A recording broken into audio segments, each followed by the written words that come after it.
Alright, what up, gamers? This is a VOD from our first podcast slash just chatting stream where we decided that we would just talk about what me and Mason would normally talk about for 4 hours, but decided to stream it. We're planning on doing them every Monday around 6 p.m. Eastern Time. So feel free to hop in for the next one. I'll drop the links in the description, but anyways, have fun listening to us not know what we're doing for the next few hours. Also, just a quick disclaimer, this isn't meant to be a fucking news story. We don't give a shit if our facts are 100% correct or not. Anyways, enjoy. Alright, what the fuck is up, gamers? We be out here. Fortnite Oh, gamers. podcast numero uno here. So, let me double check. Everything's coming through nice. So, alright, perfect. Alright. So there's some rough topics in here. Let me pull my mic away from my face. There's some rough topics in here that we're going to be hitting. Ukraine, Russia situation going on. But to start on a nice note here, I just received news a couple minutes back. Everyone loves Baja Blast, right? I would do a lot of things with my body for Baja Blast. And so...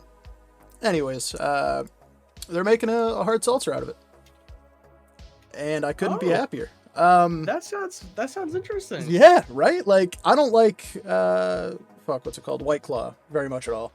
Yeah. And I mean, like seltzer in general, just not a fan of it. But I fuck with Mountain Dew, and I like getting drunk. So I think it's gonna be an issue though. I can't even find the canned Baja Blast. 9 times out of 10. I can never find it. How the fuck are you gonna find like, hard seltzer? And my state in Pennsylvania, you have to go to a specific liquor store to buy beer. It's not just included with liquor. It's really weird. Really? Yeah, we I think it's because the state's historically Quaker.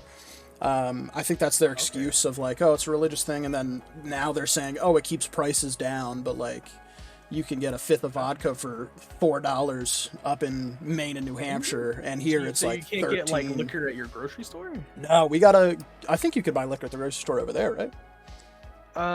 You can buy beers at the grocery store. Oh, okay. But like no wine hard and everything liquor else is at the LC, the package store. Okay, yeah. Yeah, here so there's a lot of politics here with the law of it. I have family friends one family friend, he's a lawyer, nice guy, but all he ever does with, like, he spent 5 years in school learning to be a lawyer, got barred and everything. All he ever does is liquor licenses and makes good money doing it. But the liquor and wine is sold at an LC. It's like the Canadian way. It's fine wine and good spirits. That's what they're all called here. Okay. And then beer is sold at different stores that are owned by people like mom and pop shops, not the government, but still specific beer only. And you can buy White Claw there. So this will be there. But now we have grocery stores where there's 2 stores inside the store. One sells beer only, and that's like the workaround. But you can only buy, I think, 2 6-packs or 2 12-packs most. That's so weird. Which is weird. You could buy 2 12-packs, but you can't buy 1 2-4. So, anyways, but I'm fucking hyped for this. Yeah, that sounds cool, dude. I'd really like to try that. That should sound smacky. Fucking same. Oh yeah. Mountain Dew, Baja Blast, Taco Bell. Fucking have that with my crunch wrap. God damn. Dude, yeah, you fucking. Fuck me. That's a good night right there. Hit the whatever the fuck you call it, the LC or whatever. Go grab couple packages, right? Go grab your 2 12s instead of 1 24. You're fucking right. Go fucking Taco Baco, grab a couple of the boys. Exactly. Go fucking tailgate out in the woods with some hard Baja Blast. It probably I imagine it tastes a little. It's not gonna taste as sugary as Mountain Dew, because like that, like with beer, I think would probably fucking kill you. To be honest. Well, I think it's I mean, like White Claw, it tastes like seltzer water with vodka in it. And I imagine this is going to taste like Baja Blast with vodka in it. But they're all 0 sugars. Like, have you ever had the Diet Baja Blast? Honestly, they've probably given it to me and I wouldn't know. Yeah, it's very close, but you can tell there's a little bit different. Like that tongue feels off. But dude, the branding looks fucking amazing. Yeah. Oh yeah. Holy shit. That's what I'm saying. I need to. I'm about to pop this onto the stream real quick. Like, I've had it on the This actually stream. looks. Oh, really nice. Oh yeah. Look at this. Like, look at the fucking. They have like a little wolf on it and shit like that. Yeah. And that they got goes like hard, they got all the Mountain Dew flavors. They got like regular. They got black cherry. They got watermelon. They got Baja Blast. So I fuck with it. That's I guess really is it being made by Astra? No. Because like this is I just learned this. This is posted from CNN 6 hours ago. Wow. So, Boston Beer Company is making it. That's a nice fucking. I think doesn't Boston Beer Company also do the Trailer Park Boys rights? They might. I'm not sure. Who makes Freedom 35? I think. Freedom 40. Is it 35? 35 beer. I don't know. They're North American Craft. Oh, yeah, that's why it was like I remember it being an American thing. Yeah, I mean like maybe the word American in it. Maybe the ones made for the U.S. could be made by Boston Beer, because the other one I just read for half a second it was Ontario or something, but I don't know. Yeah, no, that makes a lot of sense. Oh, Boston Beer, is that Sam Adams? Yeah, it is Sam Adams. Dude, nice. That makes sense. I mean, Boston, you know. Yeah. I mean, they're. What I really want to get a hold of is a Liquorman's whiskey. Me too. I tried to buy some not too long ago. Can't find it anywhere. I think they're just not selling it because of COVID. But the only time I've seen it has been in the duty free shop in Canada. Really? Shit. Yeah, that's how my sister bought it. Oh yeah, at the duty free. She went to the duty free and they just happened to have it. We went to like 3 liquor stores like there to find it. We couldn't find the duty free. You were literally in the trailer park. And you couldn't find the liquor. Trailer park. Oh my god. And couldn't find shit in fucking I can't remember, Scott Hill, Pratt Hill, whatever the fuck it is. Yeah, Bible Hill. Yeah, Bible Hill. That's what it is. And like I went there, you get looks too. Like it's kind of scary. Like it's really trailer parky. Like you get there and people are like they're fucking they want to like who are these guys? Well, I feel like the people in that trailer park live there full time. Yeah, if I lived there, I'd get annoyed by it. Who wouldn't get annoyed by like a bunch of guys screaming every couple days, flashing guns and shows? Exactly, and like the tourists alone showing up, like I don't know. Heard how like they're like, fuck, and just like scream that out. Oh yeah, fucking Donnie out there. Like obscenities. I'm sure they probably try to space it out to really not bother people, or do it at times that wouldn't impede people. But like imagine right now during COVID, half of those fuckers are probably home. What do we got in 2014? Start us off. All right. Well, essentially in 2014, Russia decided that Crimea must be Russia's and that it belonged to Russia, and suddenly did a very new war tactic that hasn't been seen. Where they invaded Crimea while consistently saying to all the other countries that they're not invading Crimea. So they just pushed in, they're just like suddenly no declaration of war, anything. They're just in Crimea, tanks, full military gear, takeover. I watched a bunch of documentaries of like Ukrainians at that time, like. They were just doing like there was like news camera stuff in the Ukrainian bases. They're talking about all the upgrades they're doing, and the Russians, they were like, hey, like the Ukrainians were like, hey, get away from that wall, from like the towers and stuff, because Russian tanks were driving fucking through them. Yeah, and they just drove through, took all the Ukrainians like as prisoner, and the like reporters, shots fired and stuff, and it was like the Ukrainians were like, hey, don't pick up guns, like just surrender, like. They were so afraid of these Russians that they just surrendered immediately. They didn't try to fight back. Yeah. And it was barely a conflict. It was more of just like a walkthrough. They just walked into Crimea. Went for a hike. Yeah. Yeah, because Ukraine, like not even Ukraine knew what was happening. Nobody knew that Russia decided that they're just going to take Ukraine today. It was just one of the weirdest invasions. Like usually invasions, they bloodshed. There's shelling. There's violence. There's it's a very like you're gonna know what's gonna happen. Those cities get evacuated before the conflict. This just happened. They just walked in, showed up. back in 2014, and there were shots fired. There were a couple thousand killed after Ukraine caught up and was like, "Hey, you're not taking Ukraine." Yeah, but And, they still have the Crimean Peninsula today, right? Yeah, the Russians still own Crimea. Yeah, they annexed it, I suppose. They took Crimea. They just straight up absorbed and annexed Crimea. Yeah.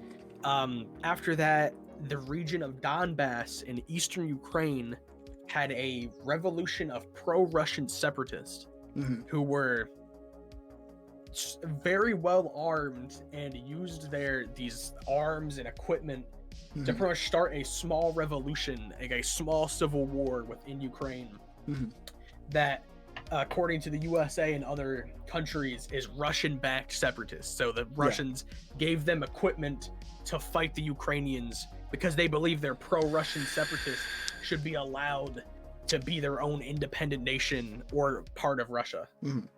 Because at the time, there were thousands of protests about the Russians in Ukraine wanting to go back to Russia.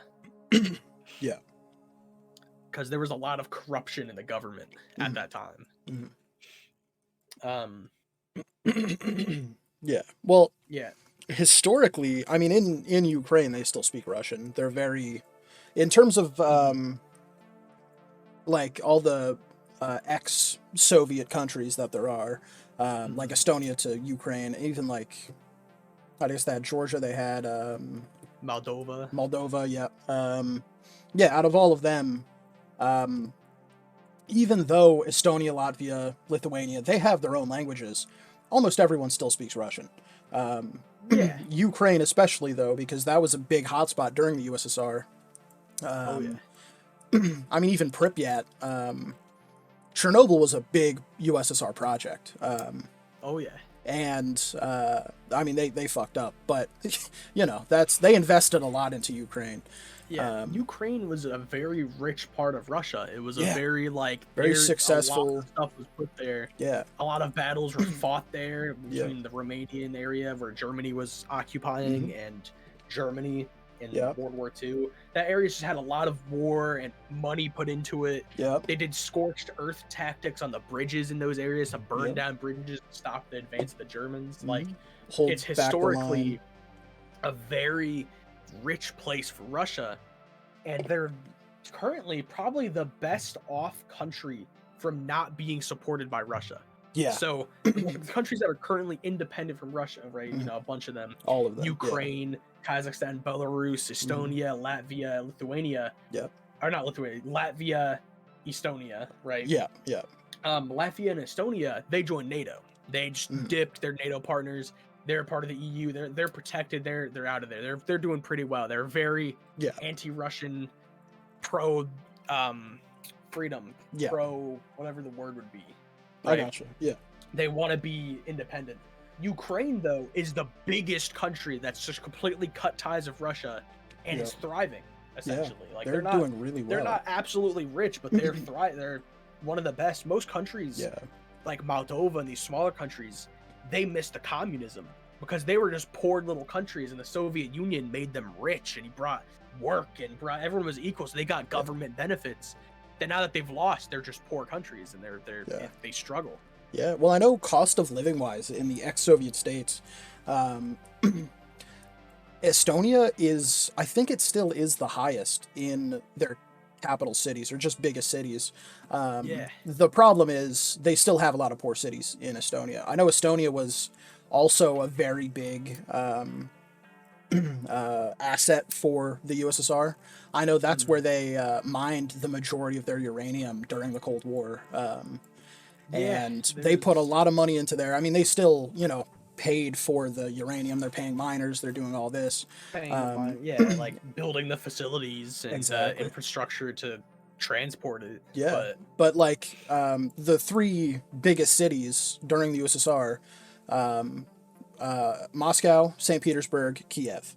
And now they lost Kiev. So there's Stalingrad, right?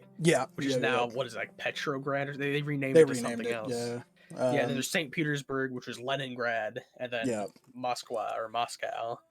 And then Kiev was definitely I don't even know if it was called Kiev. It might be changed. I don't even know. I don't know. But that was a giant city. like a good sized city. Yep. So yeah, it was definitely a big hotspot for the USSR.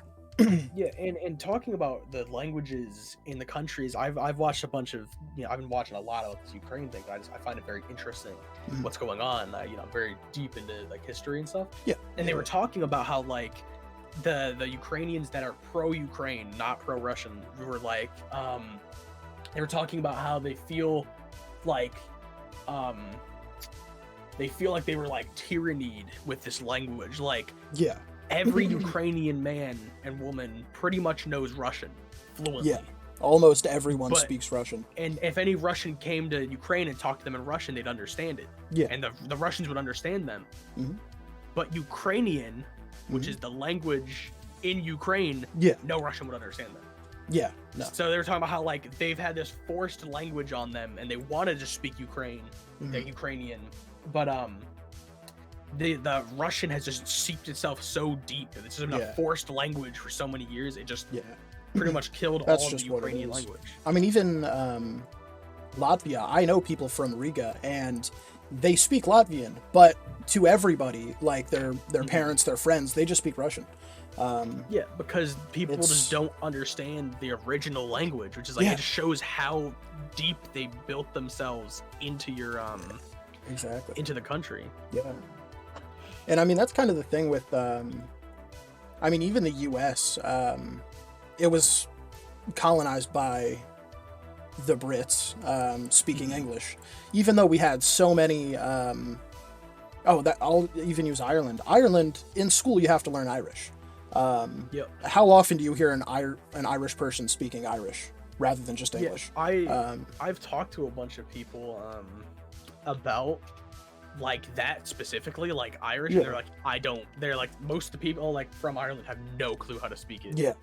Like, and it's still a required course. They're trying to keep it alive, but after being next to the UK for so long and the UK pushing English everywhere, it's kind of like Germany, where it's like Austria, Czechoslovakia, Poland, a lot of these, they speak a lot of German now after how much influence they had. Well, even English. I saw a map the other day of average languages spoken per person by country, and all the European countries speak at least 2 on average, like 2 to 2.5 languages each, and one of them is always English. And then the US has 0.8, and that's a whole different thing. But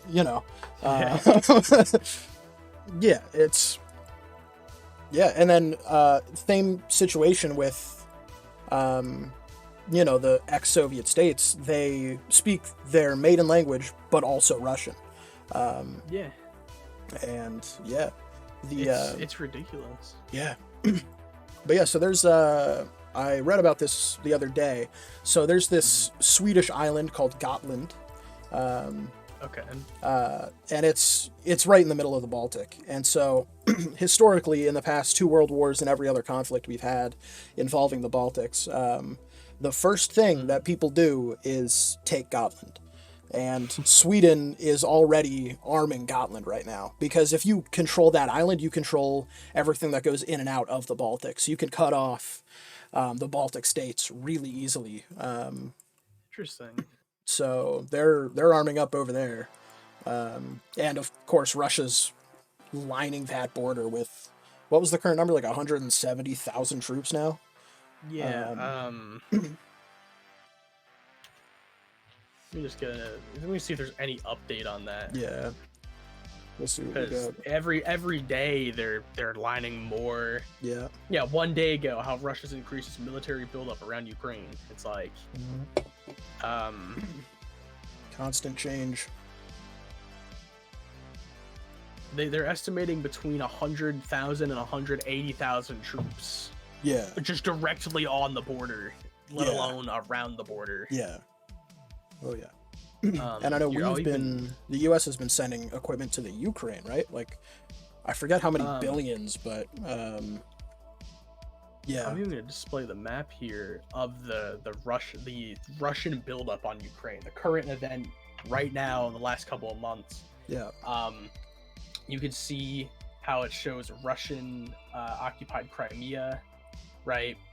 The Rostov Donetsky region where there's pro-Russian separatists and now I guess Russian troops. Yeah. They have a absolute ton of Russian troops. So it's one battalion, one man. There's 12 of them, 700 and 900 men. Let's round it to 1,000. That's 12,000 men in Crimea, waiting to push in.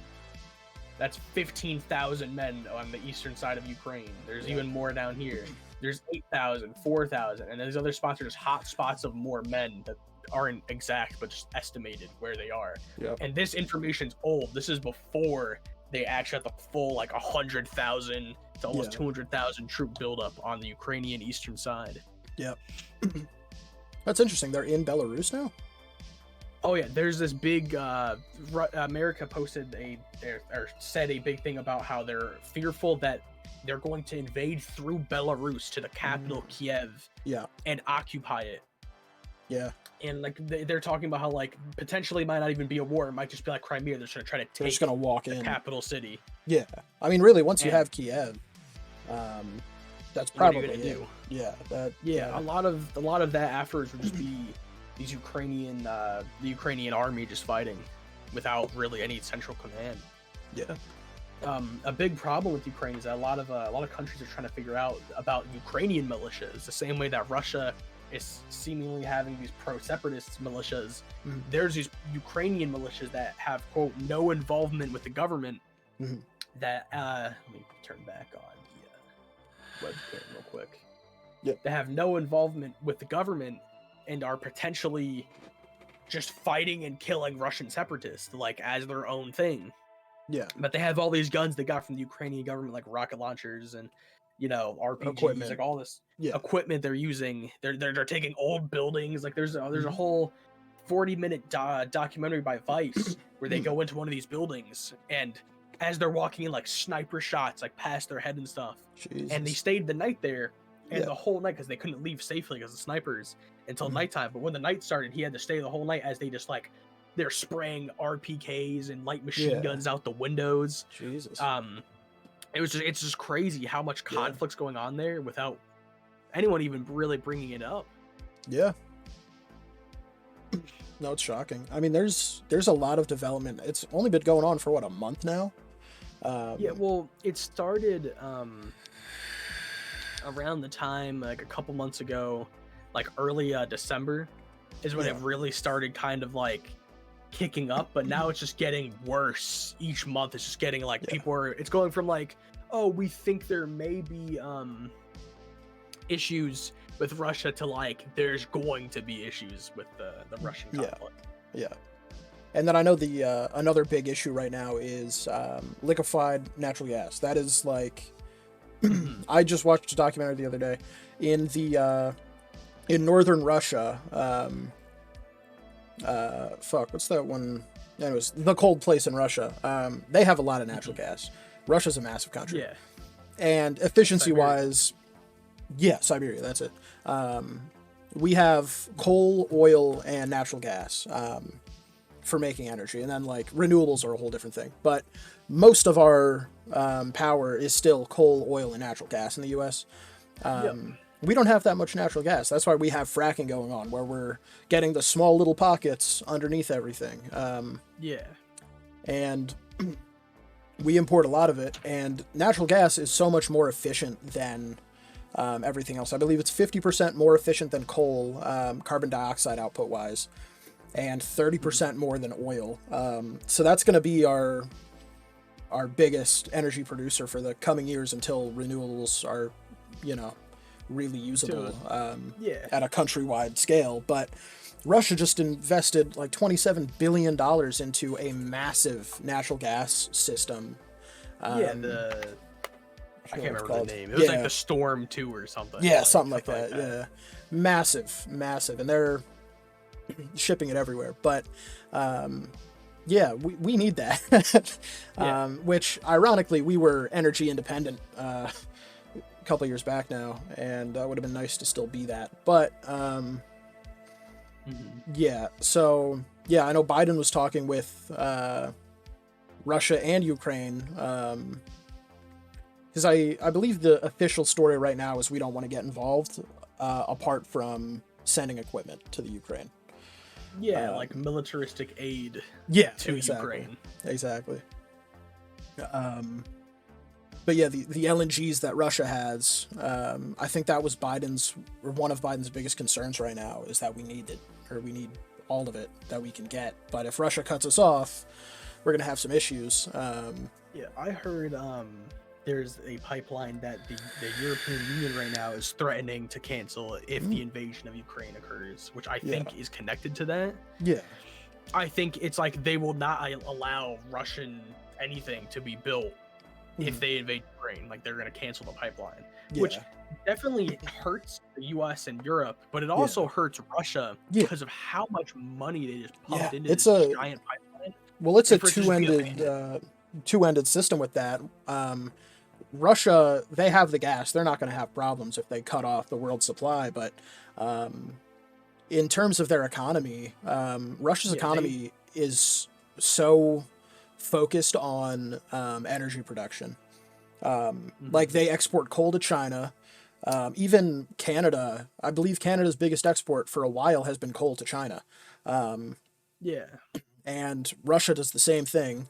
I know that they won't have problems getting it to China, but if they want to make good money on exporting their supplies, exporting to Europe, the US, like, that's a crazy thing. But the US, the State Department, I remember, said recently, quote, the Storm 2, like this natural gas pipeline they're putting under the ocean, they said it will be, quote, like a giant hunk of metal sitting at the bottom of the ocean. Yeah. If Ukraine is invaded. Yeah. So they're talking about just completely just like cutting the project. Like, we'll waste all that money. We don't care. Yeah, exactly. Let me see here. Yeah, because the Biden administration was trying to figure out a plan of action in case the supply gets cut. Which I know we can do it. We were doing it for like 2 years, being energy independent, or I guess a year. So yeah, I think that'll be more of an annoyance than anything. It's more of an annoyance. The gas prices are going to get a little messy, right? A little up and down. This pipeline could be very beneficial to everyone, but in the current case that's going on, I don't think we're going to get much benefit from that for a while.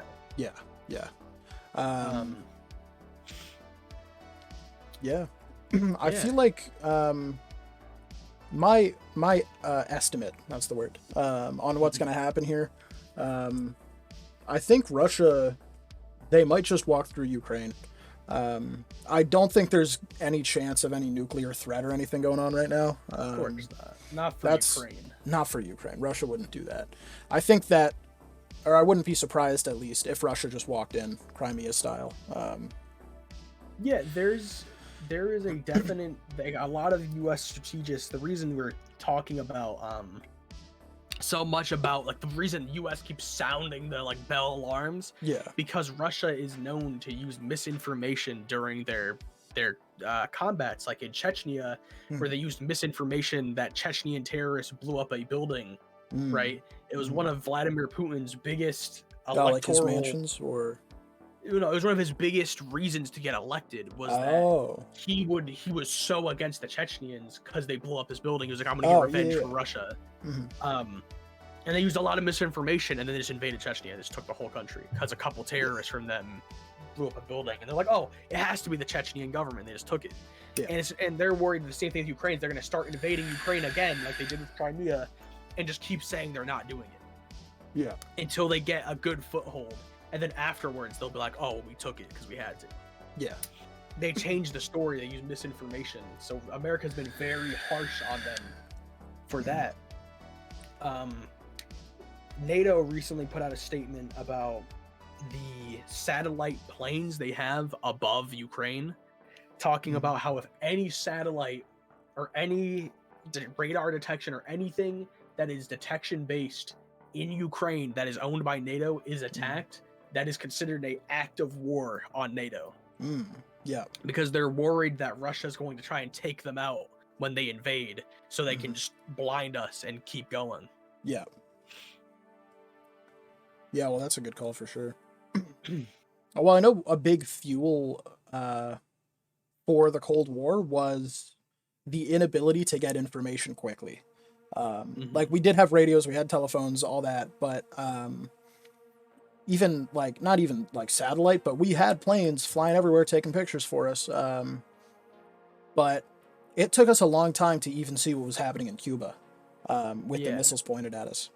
The Russian missile crisis. Yeah, I was going to get to that. Like, talking about communications, the Russian missile crisis, as you know, John F. Kennedy was the president at the time, and we detected a bunch of nuclear warheads were being put into Cuba to be used against us, or at least we suspected to be used against us in Florida. Yeah. Used against pretty us. much the same thing. So, I mean, about the same. Yeah. About the same war situation going on down there. Definitely. But yeah, so John F. Kennedy tried to think of a solution to not just shoot down these Russian boats full of nukes. Yeah. And stop them from going to Cuba. So we pretty much just made a wall of giant warships. And the only way you get through them is if you shot them down. Right? Yeah. We just made a giant, like a shit ton of boats. Yeah. Like giant battles. Like if you hit one, it's an act of war immediately because you just shot an American boat. Yeah. And they did that, and what ended up happening is the USSR, they get word of it, they're like, oh my god, they blocked us, and like America was like, it was the closest day to like nuclear war in a long time. Yeah. And that day is when they established the direct phone line from the US White House to the Kremlin in Moscow. It was the first time there has ever been a direct phone. It's like at any time he could just pick up the phone and it just calls straight to the Kremlin. Yeah. Oh yeah. And that's what really helped de-escalate the Cold War, is when it's like something went wrong, they just picked up the phone like, hello, what are you doing? Yeah. And they kind of just talked it out. Yeah. Well, I know the Cold War, I believe it's the longest war in modern history, right? Forget how long it went on for, but till like the 80s, right? Till it was officially finished. It was like, I mean, some people argue the Cold War has never ended and that it's always around. Some people argue the Cold War ended. Yeah. But it was around from like 1946, 1950 to 1981, 1990. Yeah. Around that area. Yeah. Because, I mean, officially the USSR, if that's how you want to base it, fell in 91. Yeah. So they technically just, like, they're not a country anymore the same way they used to be. Yeah. But it really started stopping after, I can't even remember the Russian president's name because he's so Russian named. But he started talking with our presidents and we kind of de-escalated and there wasn't really fear of nukes. Yeah. Well, there's two things I want to bring up here with Cold War close calls. So in the 70s, late 70s, we had switched over to computer-controlled prevention situations, and we had satellites up by then. Happened once to us and once to Russia, where it was in at the Colorado NORAD site in 79. Technicians got an alert saying that Soviets launched a barrage of missiles at us. And we started scrambling fighter planes. They were launching the president's doomsday plane, and were preparing its missiles for a retaliatory attack. And then they found out minutes later that a technician accidentally started a training program in case things were coming. And they were about to turn the fucking keys. And then in Russia in 83, they had almost the exact same system as us. They had satellites watching things. And a lieutenant colonel for the USSR had gotten signals that the United States sent ICBMs at Russia. And he was supposed to report signs of launches to the Soviets. And decided not to because he thought that it would be a false alarm and just prayed that, like, oh, okay, I don't want this shit to happen. Turns out the system was fucking up. But he was supposed to tell Russia to send missiles right away.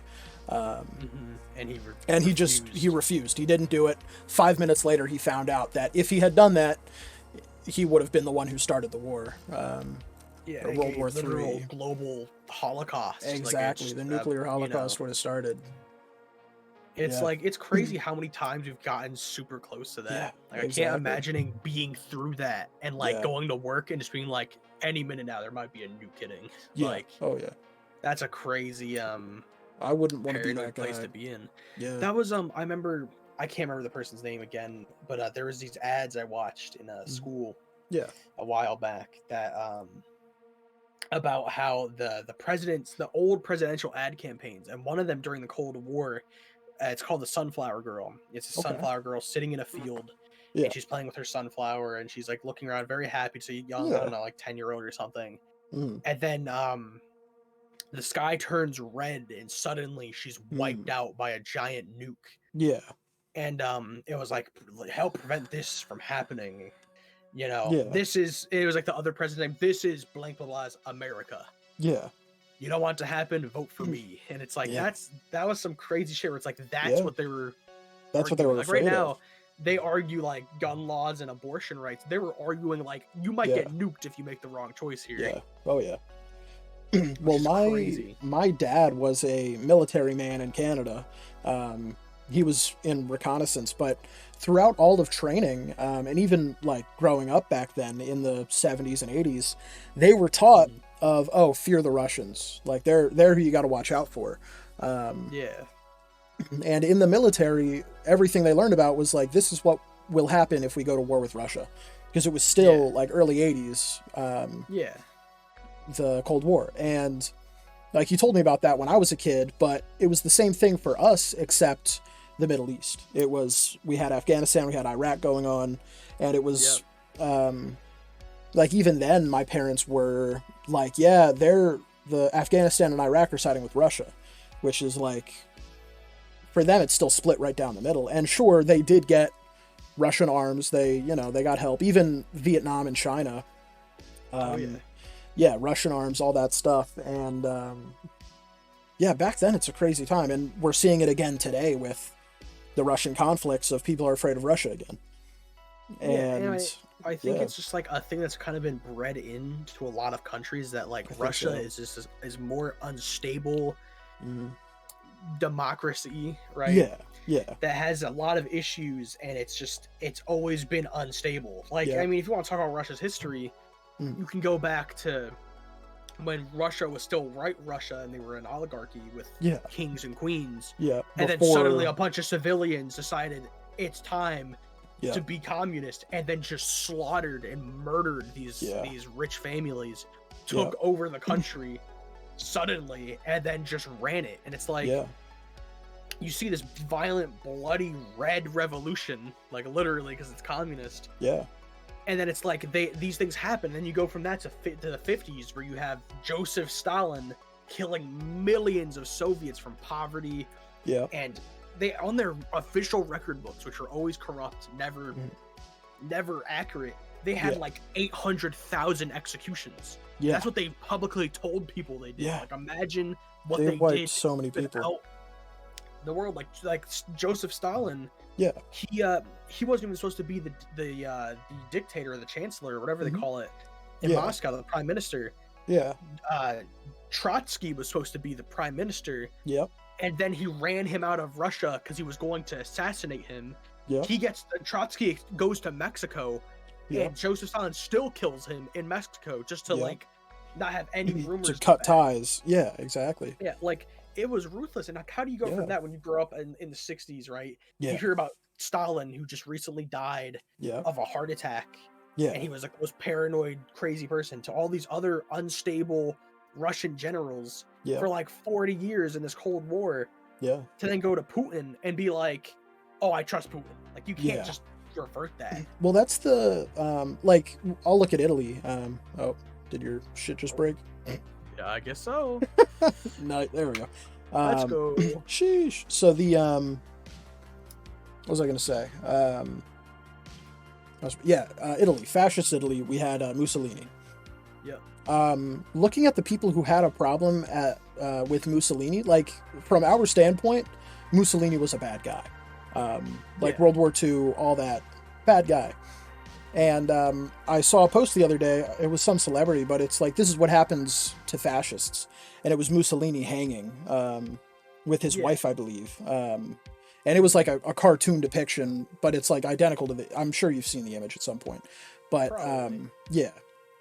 And yeah, but the people under Mussolini weren't the ones who killed him. It was the communists that came and killed Mussolini. And it's kind of similar with, we don't like Putin. A lot of people hate Putin here. But the Russians, I've met lots of Russians that don't have a problem with Putin. They love Putin even, especially like grandmothers. They talk about Putin like, oh, he's like my grandson. I love him so much. And we see him as a kind of a crazy leader. Yeah, well, I'm sure a lot of the older Russians specifically like Putin because he was a young soldier in the KGB. Yeah. Ex-KGB spy. He fought for the Soviet Union, and a lot of those people are still... I'm sure a lot of those people would love the Union to be back. Yeah, well, especially in the Soviet states, like I know Georgia, there were a lot of people getting support from the government. That's the one thing with communism. Social services are up there. They give you a lot. Yeah. And in the poorer regions of the ex-Soviet Union, they were getting really good support from the government. And then all of a sudden, when the USSR dropped, they're not getting it anymore. The pension payments, like they call it pension, I guess here it's like Social Security. The payments they're getting now is nothing. And in the poorer cities, even in Russia, where they still have all the money from the USSR, they're not getting anything. All these old people are farming for their own food in their front yards in the middle of the city. I've seen and people, those people farm in the mass housing on the porch. They put plants and shit to grow. Oh yeah, and like the buildings they're living in are Soviet era buildings. And they're fucking crumbling over there. They're falling apart. And lots of people, especially the older populations there, miss the USSR. They didn't have a problem with it. Most of them grew up in poor Russia when it was like super poor, and like it's not like the USSR was much better, but it was better. It was still an improvement. Dirt poor. Exactly. You got something out of it back then. You were poor, not like I need to save this apple for the week or I will die poor. Like it is, like it can be in some parts now. Where it's like they gave you enough to survive. They gave you bread and like enough to feed your family. Yeah, exactly. Right? So it was good enough to like survive in. So a lot of those poor countries actually became like rich by the USSR because they just gave them so much money they never had before. Like and in Moldova, there's these huge hotels, these giant buildings they built in the Soviet era, and then the Soviets just dropped. And now they're abandoned because they can't afford to. They would never be able to afford that. Yeah, no. And like even the bigger cities in like Ukraine, Belarus that have the money to support things, they're using the old buildings. They never tore them down. Here in America, you have an old building, you get rid of it and build a new one that's bigger and better. Bigger, better, newer, fancier, minimalist. Exactly. Whatever the style is today. And in Russia, they still have like in. I believe it's in Kiev where the train station is. It's beautiful. And it's so 70s. It is unapologetically 70s. It's like... And it's all Soviet architecture, and I think it's beautiful. I think it looks cool, but that's what they're still using because they can't afford to tear it down and build it back up again.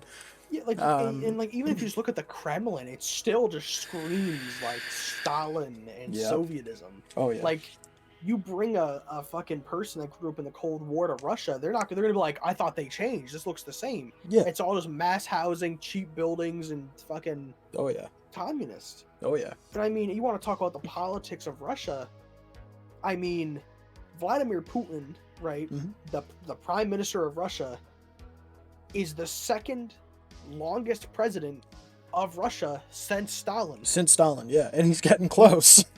And I think he's until 36 now, 2036. Yeah, he has, with his new referendum, he has the ability to run again and again until 2036. Yep. And then they could just do the same thing again because the old cutoff was 2020. Yeah. And yeah, it's crazy. Something I'll touch on really quick. Have you ever seen the YouTube channel Bald and Bankrupt? Yeah, the guy, he travels all he of goes Russia. all over. Yeah, I love watching that guy's videos. In Belarus, this man, like if I go to, I don't know, I guess the cheapest place in town is this diner by me. You could walk in, you could have a good meal, like good meal. They hook you up for like $12, probably about $15 after tax. Yeah. Really good meal, have a great time. But in Belarus, this man will go in, eat and drink for 2-3 hours with his buddies. The tab walking out is like $4. Yeah. And that's just like, that's what it's like to live there. Everything's so cheap for us, but yeah. Oh, sorry. What were you gonna say? Every time I watch that guy, he just like walks up to strangers, right? Yeah. Random people. Mm-hmm. Talk to them in Russian. They're like, "You speak Russian? Come drink with me." And they like bring you into they'll their just house, go to their apartment, you start drinking, and like you meet their grandma, and the grandma's bringing you shots while making your bread, and like they'll give you a ton of free shit just because you're there. It's like the hospitality in those places. It's actually like beautiful. How like you come to America trying to talk to some guy in Philly. Yeah, no. In English, and you don't speak English, they'd probably fucking jump you. Yeah, no. Like they'd probably rob I can't even go to my next door neighbor and ask to come in and have a drink with him. And I've lived next to the guy for like 4 years now. Yeah, and I mean, even then, like, you know, like that, like you can't go to your neighbors. Like people in the U.S. can't meet new people. Like foreigners don't get that like nice welcome treatment. Like, even like Pakistan. I've watched people go to markets in Pakistan and get everything for free, just because they speak Pakistani, or in some language I don't even know. Like there's a lot of language in Pakistan. Speak a language and they was given for free because they just they tried to learn their culture, and it's like that's crazy. Oh yeah, well like the we're both Canadian, so my parents talk a lot about Canada, and my dad still lives like that. He leaves the house unlocked when he goes to sleep, kind of thing. Not the place to do it. He does live closer to the middle of nowhere, but still, he's closer to being able to do that. Yeah, like no one's really gonna bother you if you're there, but unless they're drunk, house kind well, of thing. there's so many problems up there with people have vacation houses that they'll leave for 6 months of the year, and people just break into the house, take what they want, and nothing happens because no one's there to see it, and your neighbors aren't there either. It's like we have security cameras and stuff up there now, but my parents talk a lot about back in Canada, and this is in French speaking Canada. I'm sure it's different in other provinces, but they would leave everything unlocked, and they live downtown, and it's a smaller town. They leave everything unlocked. It's fine. They'll leave their keys in the car. Nothing happens. But now, even in Canada, you can't really do that. But you go to Belarus, no one gives a fuck. Like it's crazy how just they're so willing to give. Even though they don't have a lot, they're still willing to give you free stuff. Exactly. It's very, like charitable. It's crazy. It really is. It's such a like. For them, they're like that's just normal life. For us, it's like the fact that it's such a big thing for us speaks everything about it. The fact that it's shocking to see something like that happen is ridiculous. And I mean, I've watched videos about like Russian people, like how to learn Russian, right? And they warn you like some people in Russia, when they bring you in like that, they're gonna pickpocket you. Like there's a lot of Russian pickpocket, even in sometimes you'll go to a bazaar, right, or the Russian markets, and they will be like, you want some chleb? And you're like, what the fuck are you talking about? And they're like, it's bread, and they'll like bring you in, and they'll bring you into their house part of the bazaar because a lot of them live upstairs, and they'll pickpocket you. And like there's bad parts of it, but it's just crazy that that's the normal to just do that. Well, I know like in France, there's so many scams in France. Everything you hear about if you're planning a trip to France is watch out for all of these scams. They will get you because they know who's from there and who isn't.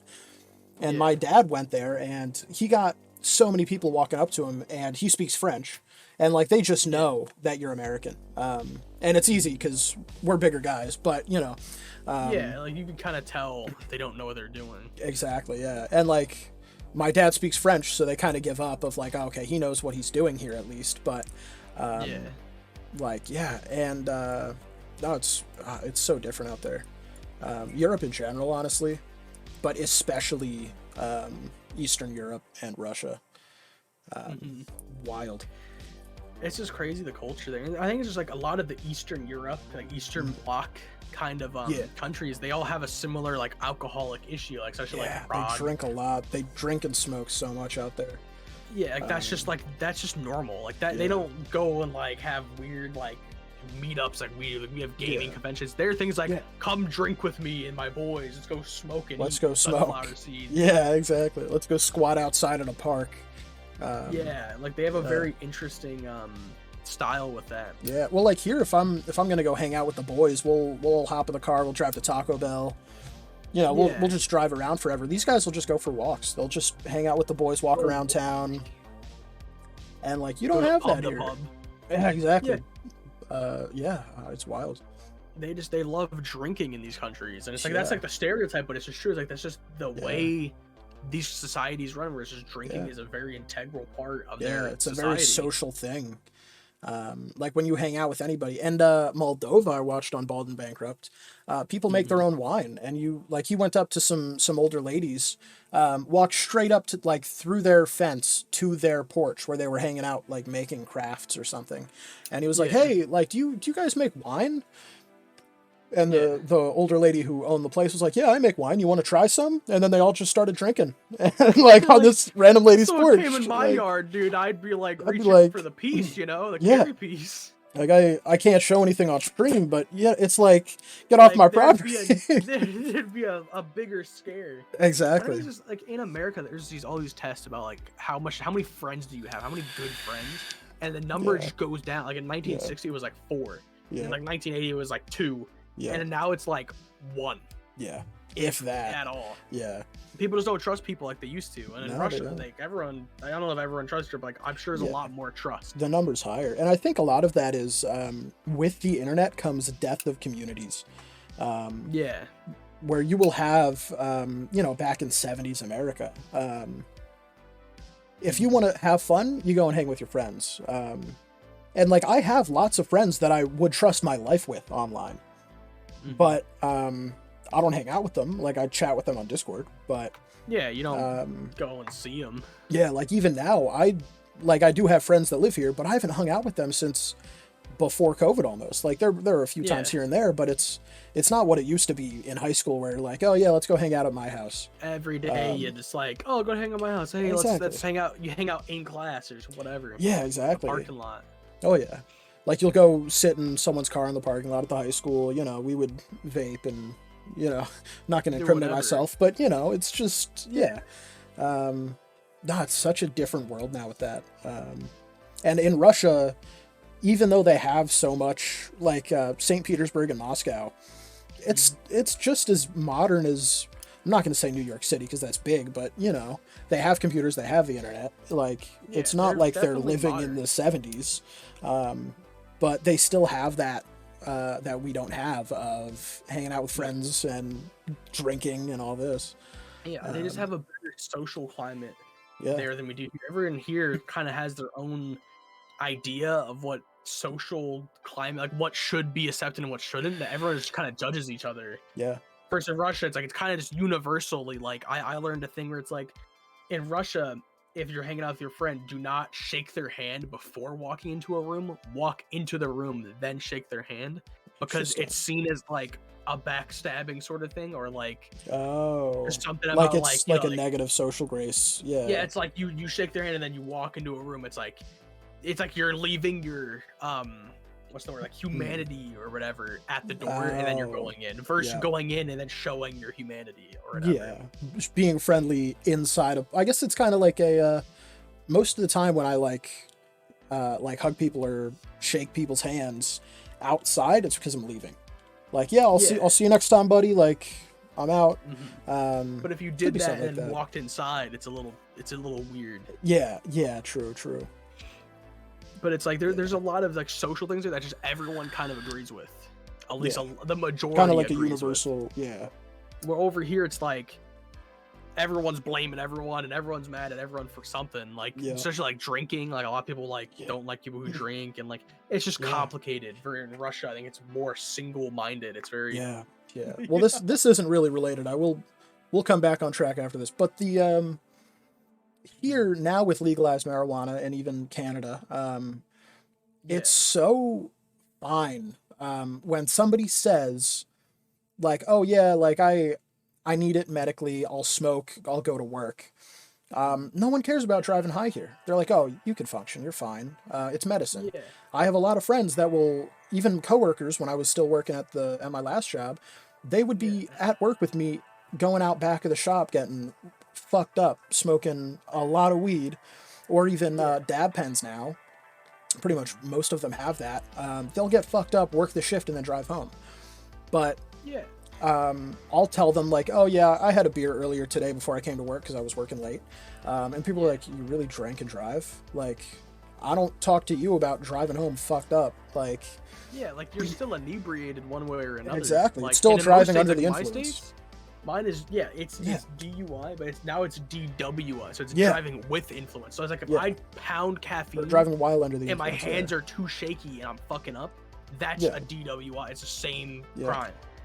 So it's like, I don't know. It's like people. It's a weird double standard. I think even with like people talk about marijuana, like I've heard a lot of people say they medically need marijuana when it's like there's some people are just fucking lying, like completely. I have so many friends. Yeah, well, my coworker at my last job that I was talking about, I'm not naming names here. He's a great guy, but he did get locked up multiple times for marijuana related charges. As soon as he gets let out, he gets a prescription, and now he's doing exactly what he got arrested for multiple times legally. And it's I think it's crazy. Medical marijuana, like I know this person in Maine who was like, no, I smoke weed for my ADHD because it's so severe and like things like that, and it's like that's great and all, but I don't think trading prescribed medicine that's been proven by the FDA and for like tens of years that it works with ADHD patients, to be like, I'm gonna smoke weed, which was illegal 3 years ago. To replace that doesn't make logical sense. Like I understand completely that it can help. Like I have a lot of friends with ADHD, one in particular, who dropped his ADHD meds and smoked weed instead. And for him, it was fine. And ADHD isn't one of those where it's like, if you don't take your meds, you're going to die. But like for him, it worked. It helped him concentrate better. People have better results because it's just like some ADHD meds. Like I took ADHD meds, and like some of them really kind of make you feel off, and you don't like them. That was his whole thing of when he's on his prescribed medication, he doesn't feel like himself, and he doesn't like that feeling, so he would smoke weed instead. That's the same reason I stopped, because I just made you feel off, and I didn't like it. Exactly. And it's like, I get it if it's like you've tried a bunch of medicines and you're trying this and it's working. That's perfect. You want to do that? That's your prerogative. But the people are just like, they say things like, I have ADHD and I have anxiety, and it's like, so have you ever been medicated? No. And have you ever tried? You even talk to your doctor about this? No. I got my prescription, and it's like, exactly. Like they talk about all the time, like in like I've talked to therapists and stuff before about how like they worry about people who self-medicate. Like self-medicating is a problem. It doesn't help you at all. If your therapist thinks it would help, that's a different story. That is prescribed at that point by a medical professional. They think that this would be the best option for you. But what they don't talk about is like people who just straight up fucking do it. It's not medicated. You're just doing something to try and help. And that's how you get addictions, like alcohol. Exactly. They drink their problems away. And now it's a reliance. And now they need alcohol. And that's the thing with pretty much all medications of why you would pick a different one over what you're prescribed or keep trying for new meds is you're really balancing side effects. Most of the time, the thing that you're prescribed will work for what it says it will work, but you have other issues with it. That was my whole thing with my anxiety meds. It was just like, there's Prozac, there's fucking a million different things. It's just the side effects of Prozac. I'm not They're saying rough. don't take Prozac, but Yeah, for me, it's yeah. like they were scary to me. I didn't like Yeah. it. Oh yeah. They just were big. They were big. They had black box warnings. They had Yep. fucking all kinds of shit. Yep. I just didn't like it. But then the ones I took was like, it has a black box. Every single anxiety med has that because people who take them have a black box warning, right? Yeah. Yeah. You know, and it's most of the time it's less of the medicine and more just the people who take it in that case. But besides that, there was just like you could have like asthma attacks really bad that won't help get to the hospital. Yep. Yep. It won't help with inhaler. Yep. Like food related, you might get hungry. You might be more hungry. Yeah. You might vomit. tired. You might be more tired, and that was it. And I was like, I'd much rather those, and that's perfectly fine. It's just, I mean, I it's think really going straight to marijuana or drinking or a drug that isn't FDA approved is a dangerous game. It is, yeah. Well, like the if you would rather have a drug that you can take that will. Oh, you got an I got a capricious bun. Oh, number one fan and watcher just joined with an in chat. Nice. I didn't even see. I haven't been looking at chat. I was just I have them up, but I only check every like 10 minutes. But the but yeah, if you want to pick a drug that, assume both drugs work, if you want to pick the one that has the side effect of, oh, you're fucked up all day, it is expensive, you can't drive with it, you're not all there, versus like Prozac, for example, I believe seizures, death, really bad warnings. Black box. Yeah, exactly.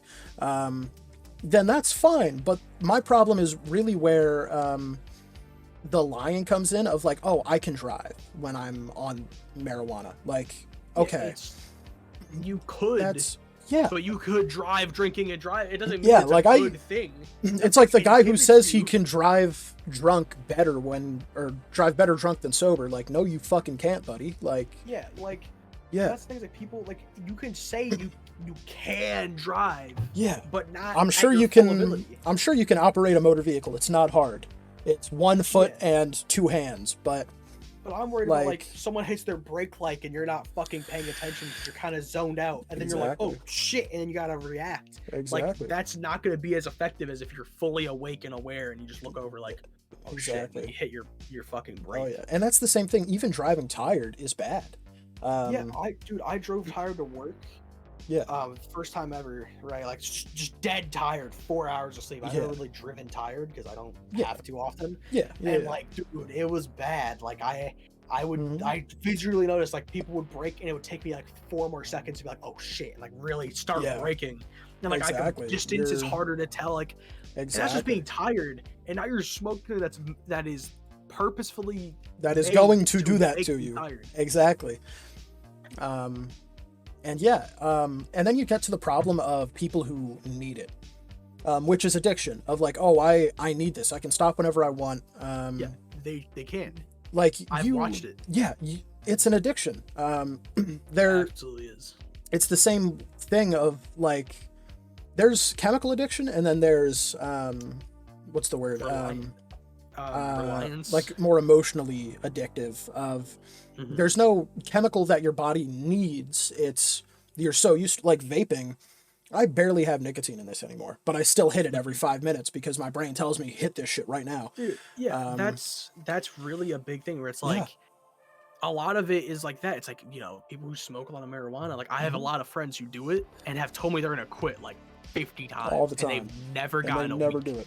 Because like the people who literally like, there's people who can't wake up in the morning and feel good without popping a couple. They joints. need it. It's like now their normal is smoking weed, and even like people. I'm not gonna name names. They you get so used to doing things high. Like whenever you're bored, you have free time. Like, oh, I'm done working for the day. I'm gonna smoke a joint.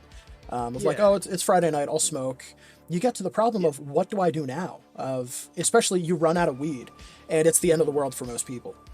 It's like, oh fuck, I don't know what I'm gonna do this weekend. I can't afford weed. I've seen some people tweak the fuck out without having weed, and it's like it's not as bad as like the chemical ones who are like on Yeah, like crack nicotine or addictions. heroin. I mean, the Like, Juul kids in high school. You remember those dude, days of like, I bro, hook me up. I need a rip. I need a rip. that was Like, me, dude. What do you yeah, mean? exactly. That was fucking me Yeah, fiending you're trying to running to find the something. bathroom trying to find That somebody shit's with a bad, but Juul. like I've seen like with some really close friends of mine, like they'll lose weed for like a month, Yeah, and they'll go around and they'll pay $30 for a hit of a dab.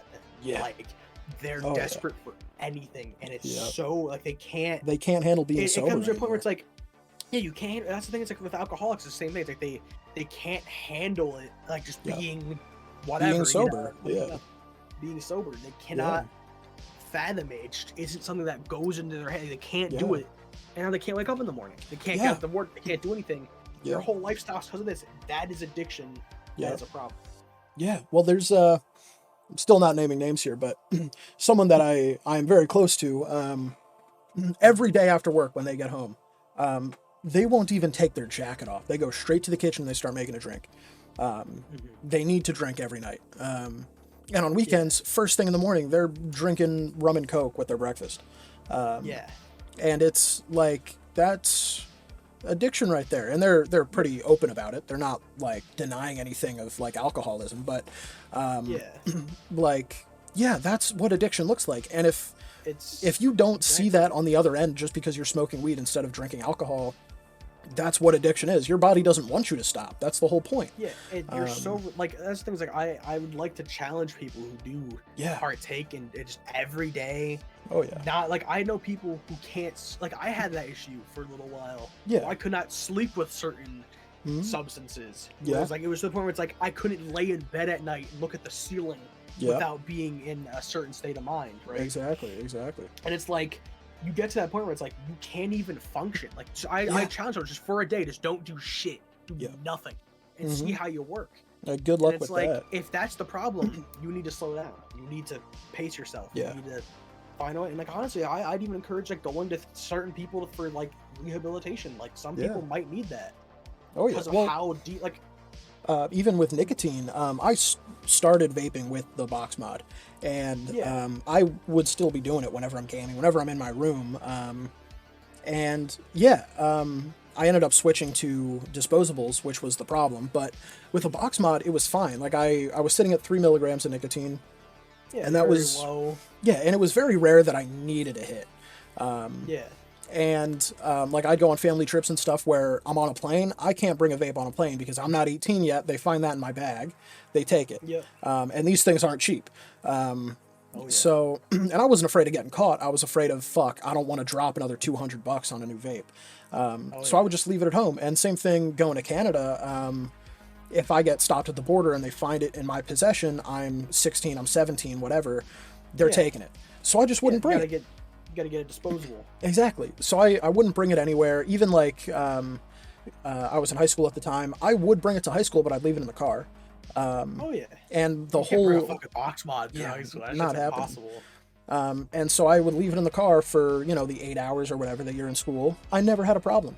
But as soon as I switched to Juul and the disposables, I had it everywhere with me. Like even work, I wouldn't even bring the vape to work with me because it was shorter shift. Like the max would be 7 hours. Yeah. And I could bring it into the car, but like I'm not gonna leave the building to go to my car just to take a rip. Like the drive home, Yeah. sure, but so I just wouldn't bring it most of the time. Plus, Yeah. guys would want to hit my vape if I brought it, so I don't want some 14-year-old middle school kid who works at a damn gas station to be hitting my vape. But Yeah. and, yeah, like, but a then lot of addiction. oh well, let me finish this continue. really quick. Yeah, I switched to disposables, and I had it in my pocket 24/7. And it's like, oh, I got free time, I'll hit it, why not? And for a while, it's like, fuck, I don't have a vape, what do I do? Because at the time, for a long time, I didn't have the box. So it was always disposables. They're not cheap. And yeah, it was a long time of spending a lot of money on expensive disposables so that I could have it with me everywhere.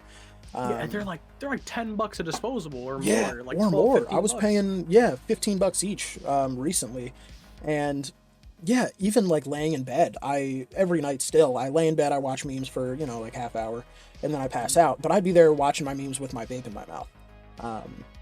Yeah. And then I finally switched to the box, and I've spent like probably $2,000, somewhere in that range, on disposables. Yeah. And with Juul, it's better. It's cheaper, but you know, Still not by much. Yeah, exactly. So, anyway, sorry. What were you gonna say? I kind of. I was gonna say like, it's that there's a big thing. That was my big thing when I quit doing nicotine. It was like, sitting back watching videos. All I did was just sit there and just like popping them bitches. Like, you know, pop them in and just like fucking every couple minutes. Would hit it when I'm talking to people like you, like in the middle of the conversation when you're talking, I'd hit it, and it's like, after that, like, I don't know how to feel now. Like, I don't like. Sometimes I'm sitting there and I'm like, what do I do with my hands? Yeah. Like, what do, like, it's just and even now it's not a nicotine thing for you. Now it's like, it's just I just want to hit it. Like, yeah. It makes me want to get like a non-nic one and just like pop it. Just start popping it for fun. But even then, that's just gonna lead me straight to like probably gonna bring you back to nic. Yeah, exactly. It's a slippery slope now. It's just a whole like, it's just hard to deal with, and like that's nicotine, which is like fucking light work. Yeah, and nicotine isn't even that much. Once you get to coke, it's not even like a mental thing. It's not like a thing that changes your whole bodily emotion. You get a buzz once in a while, maybe. Exactly. Not often. Like, I'd say it's an aggressive addiction, but it's not like, it's a very vanilla drug. Like, it's less than alcohol. I can be so fucked up on nicotine and drive just fine.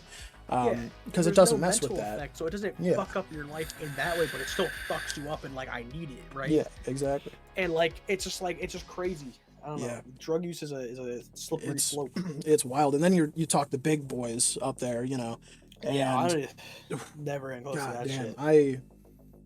That's one of the big things that scares me about having kids. Even, what if my kids start doing, you know, the hard shit, MDMA and fucking like meth, what crack, now? Like then you got to send them to rehab and stuff. And like they're gonna hate you too. Oh, like, they will never love you again. Yeah. And best case, they go through rehab and they don't touch drugs again. Like, I have a lot of friends that have had a lot of troubles with drugs in the past, and they're doing great now. They're loving life, but there's some people who always go back. Yeah. Well, I have friends from high school that one recently passed away, and I'm guessing it was drug related. And that's just, you know, how it happens. And they had gone to rehab a few times, and it just, you know, sometimes people just can't get off it, man. It's like people like rough. I don't think weed, like the way that people talk about it's a gateway drug. That shit I think is a rumor. I don't think it gateways you into anything. I think it's a mental, or I think it's a personal thing. It's a person by person basis. If you're the type of person to do a hard drug, you're the type of person to do every drug. If you're the type of person that just likes getting fucked up, you're probably not going to escalate that ladder. You're not going to do Exactly. It's like, I see that as like people talk about it being a gateway drug. I don't believe it. I saw statistics where it's like people who smoke weed are 30% more likely. It's like, because they're doing weed, because they're also do crack cocaine. They just happen to smoke weed too.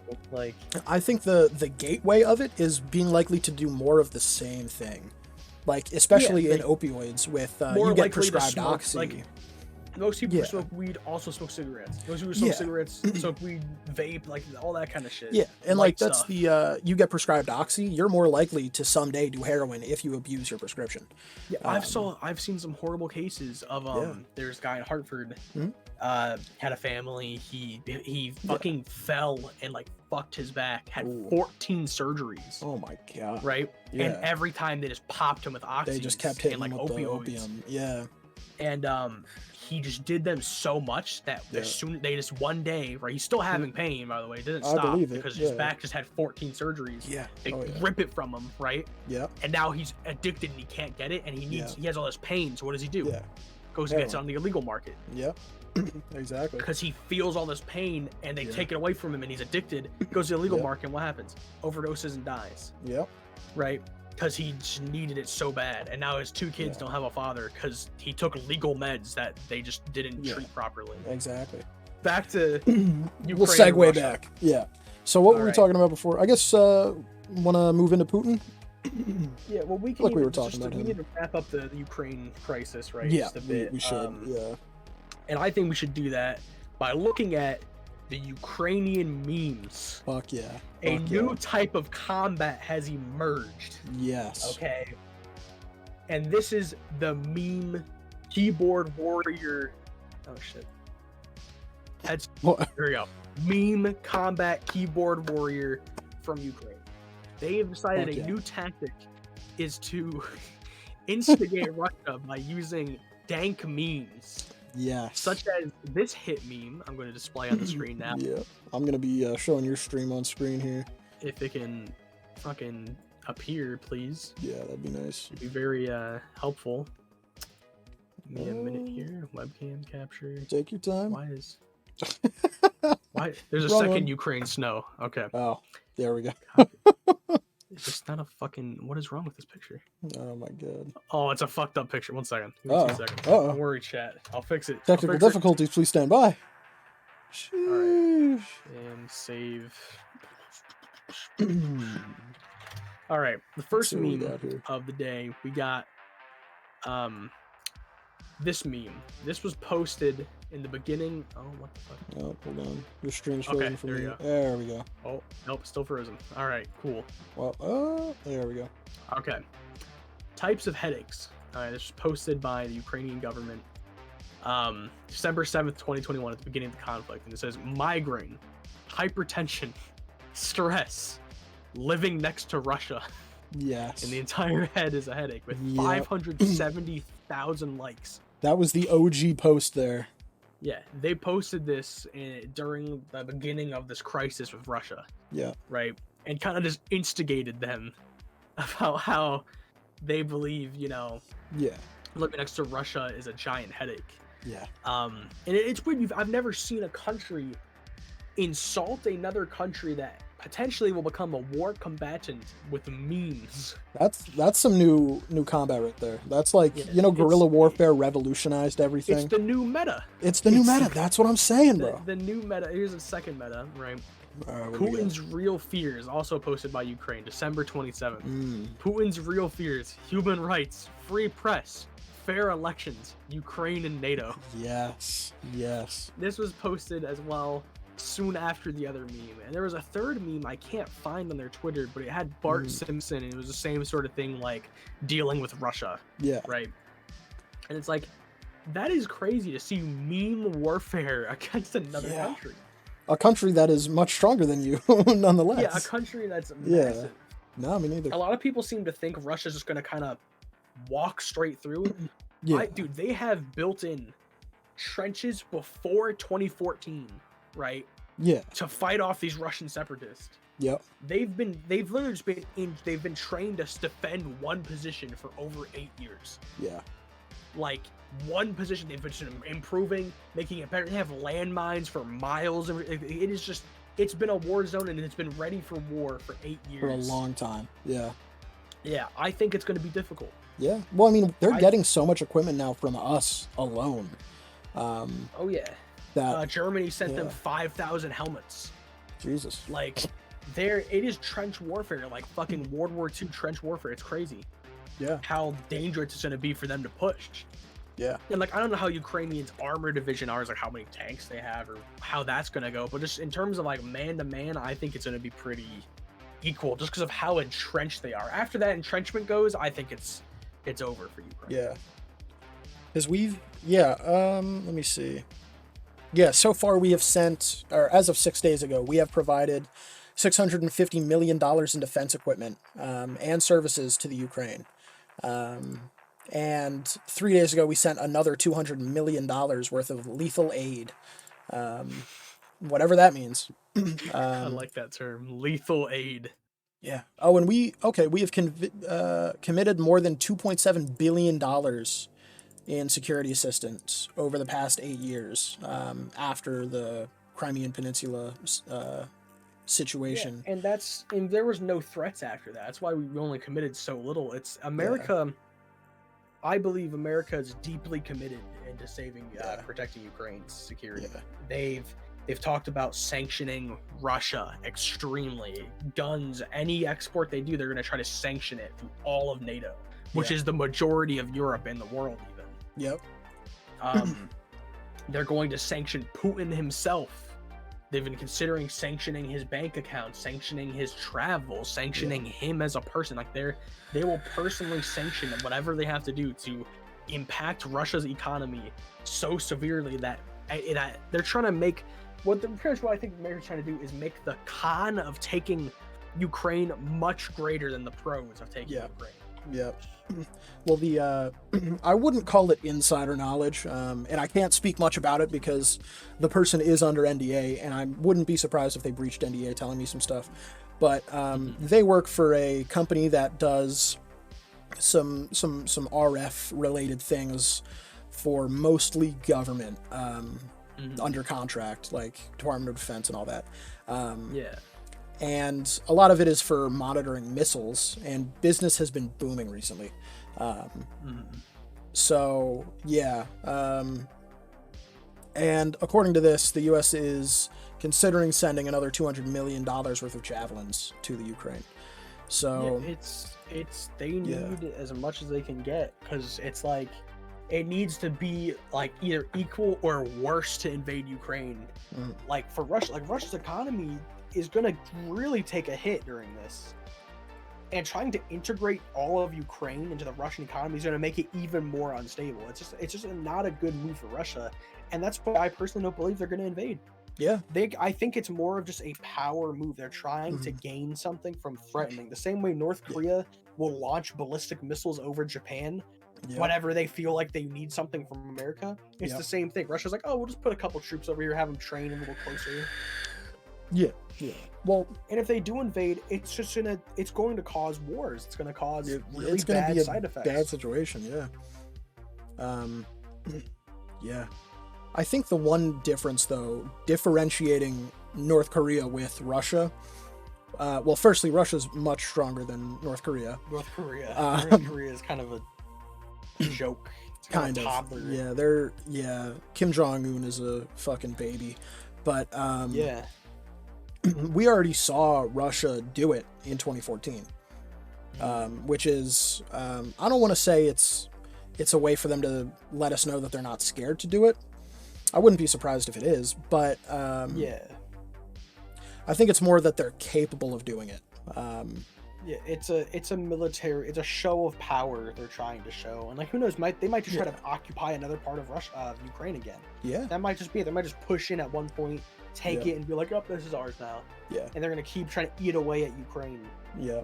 Take province by province kind of thing. I'm just shocked they took Crimea and nothing happened. Like that's what really shocks me, is that there wasn't just a non-stop nothing war. Happened back then.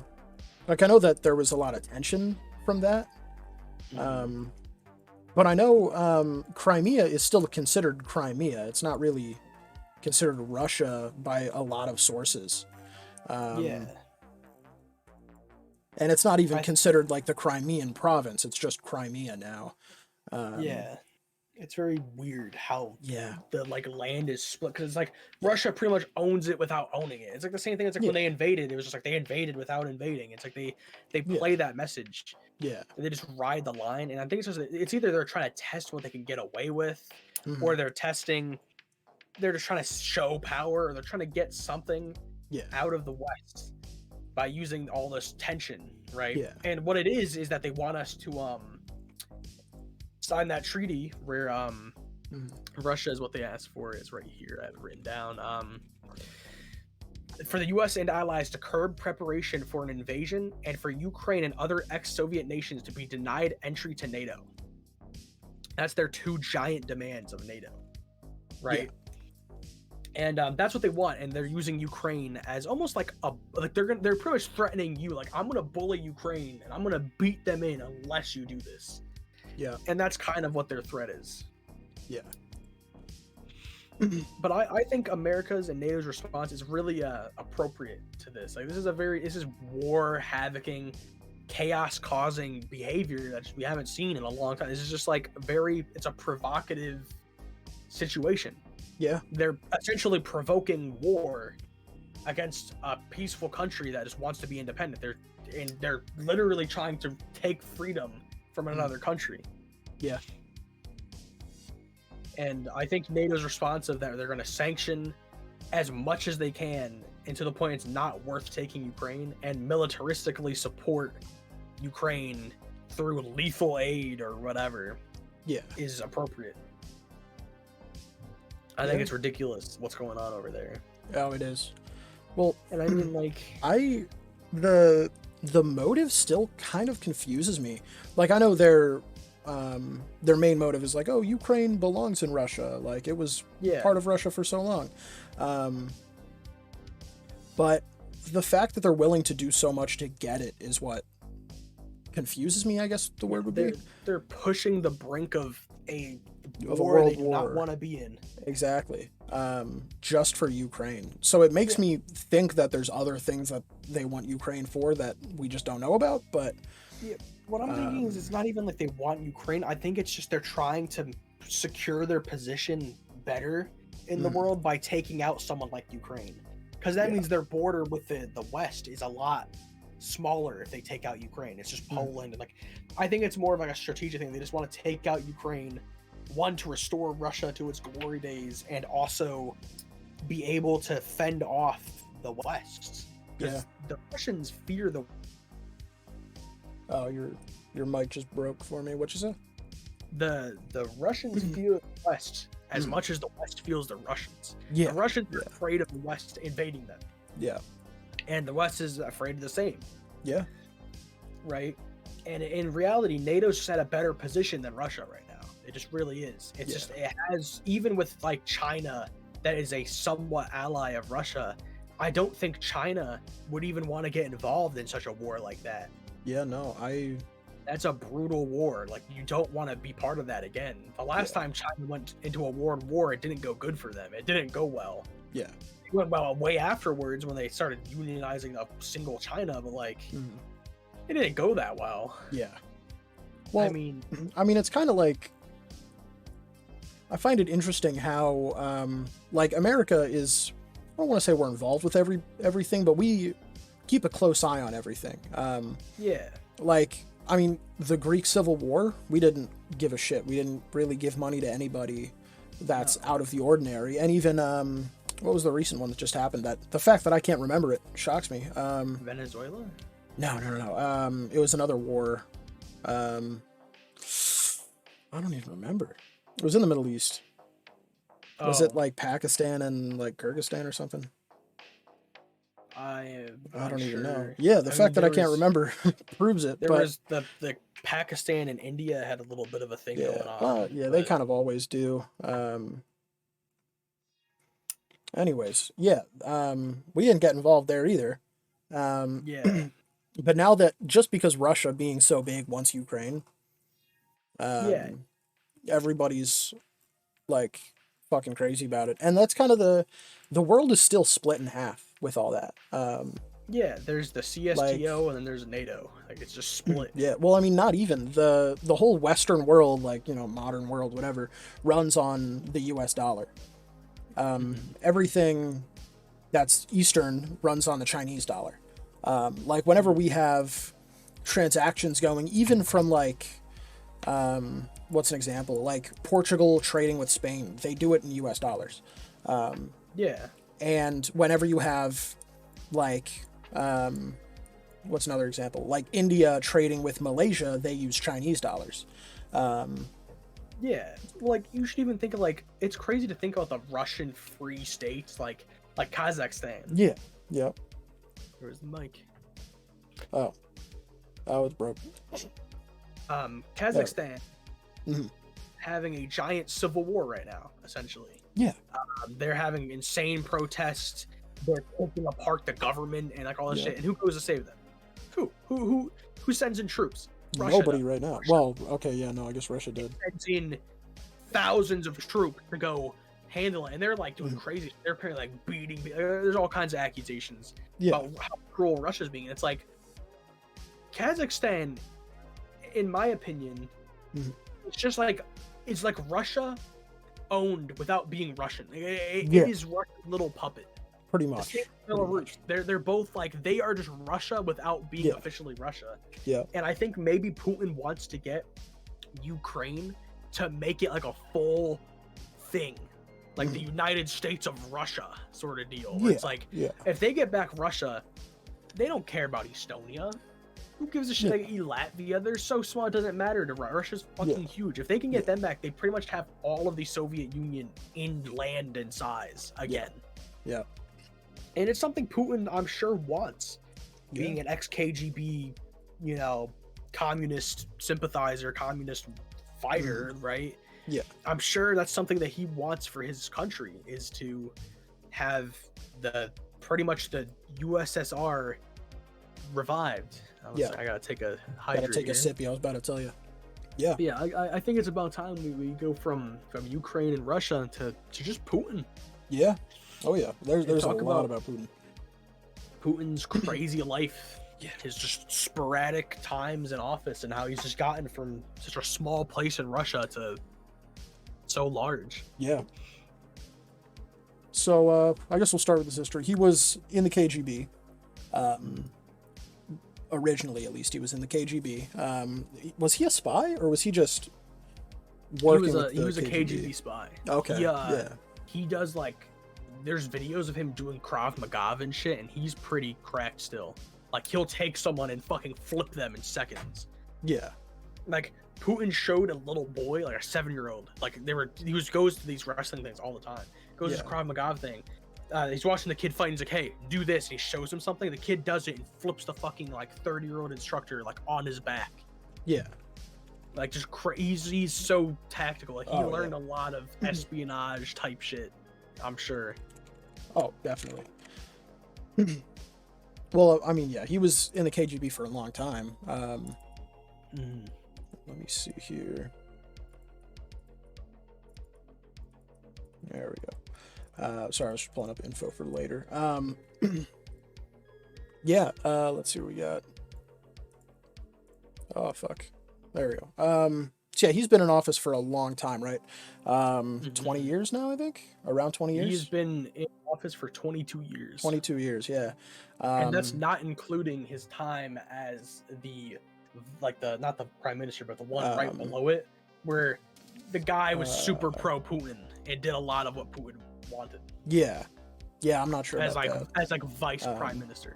Yeah, yeah. Well, was he... Well, because he's president now, right? Or prime minister. I think it's the same thing. Prime minister. It's the same thing. Yeah. But he was prime minister for a bunch of years, but when he couldn't run again, he stepped down from prime minister and became the second highest rank in Russia, which is like right below that, right? Yeah, yeah. Like and that guy made it so you could be president longer, then retired, and Putin took office. And he took so over. Like, he pretty much was just like, making another doorway for Putin. Yeah, because I know the limit was 20 years, right? But there are still elections in between then where you could elect out Putin. They just never did because they like Putin, I guess. Supposedly like Putin. Yeah, and I know it was supposed to end in July of 2020. But then some shit happened and now it's 2036. So he can still get elected out, and I guess he could still run again in that time frame. But that's just if he loses an election. There's still going to be elections. It's not like 2036 is like... Yeah, that's not like one term. Yeah. He can get it reelected as much to 2036, and then he's done. And then he's done, unless they do it again, which I think by 2036, he's already pretty old. He was talking... I heard rumors about him back in 2020 retiring in 2021 because of his health. Yeah, yeah. Like, I don't know how old he is. I'm going to look that up, actually. I think he's... I don't know what he is. I think he's 50-something. 54. He's 69 years old now.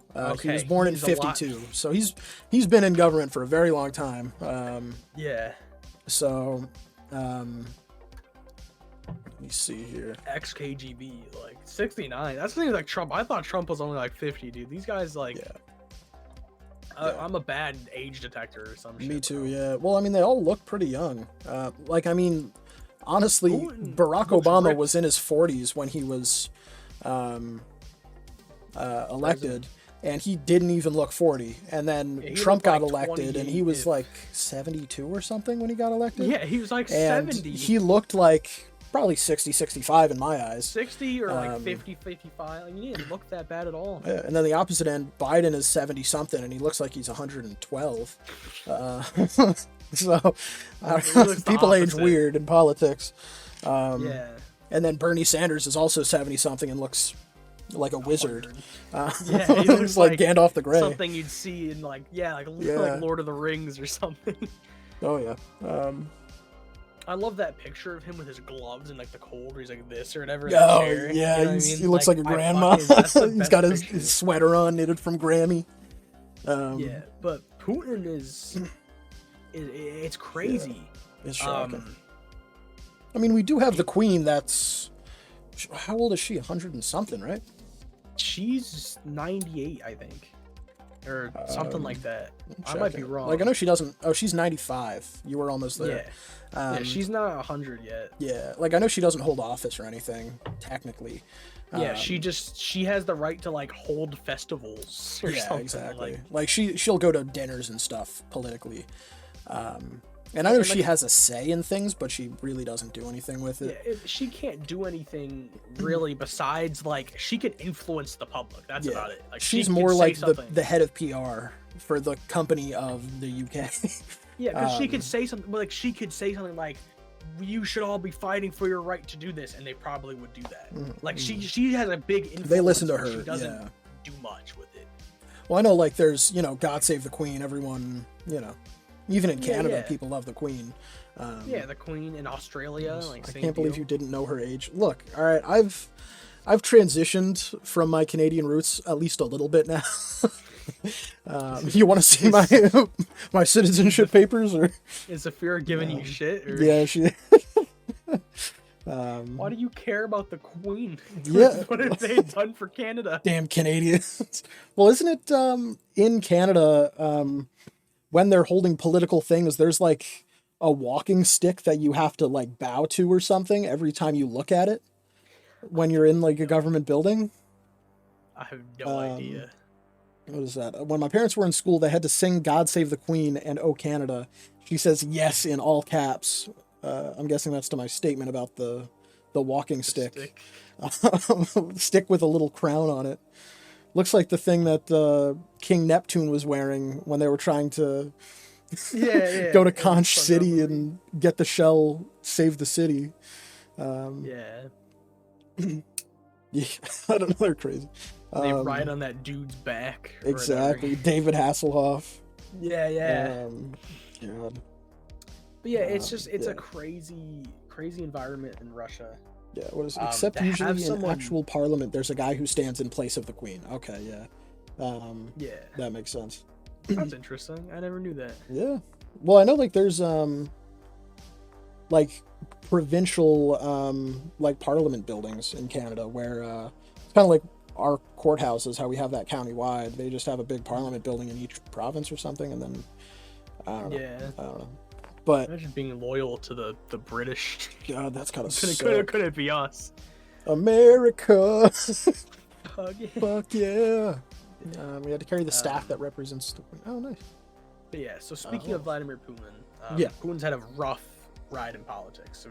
Vladimir Putin, throughout his entire presidency as prime minister, he's had allegations of corruption, working with the mob, the mafia. He's had a lot of things. He had allegations when the Chechens attacked a building in Russia and blew it up that he was behind. Like, there's a lot of allegations against Putin because there's a lot of corruption that surrounds him.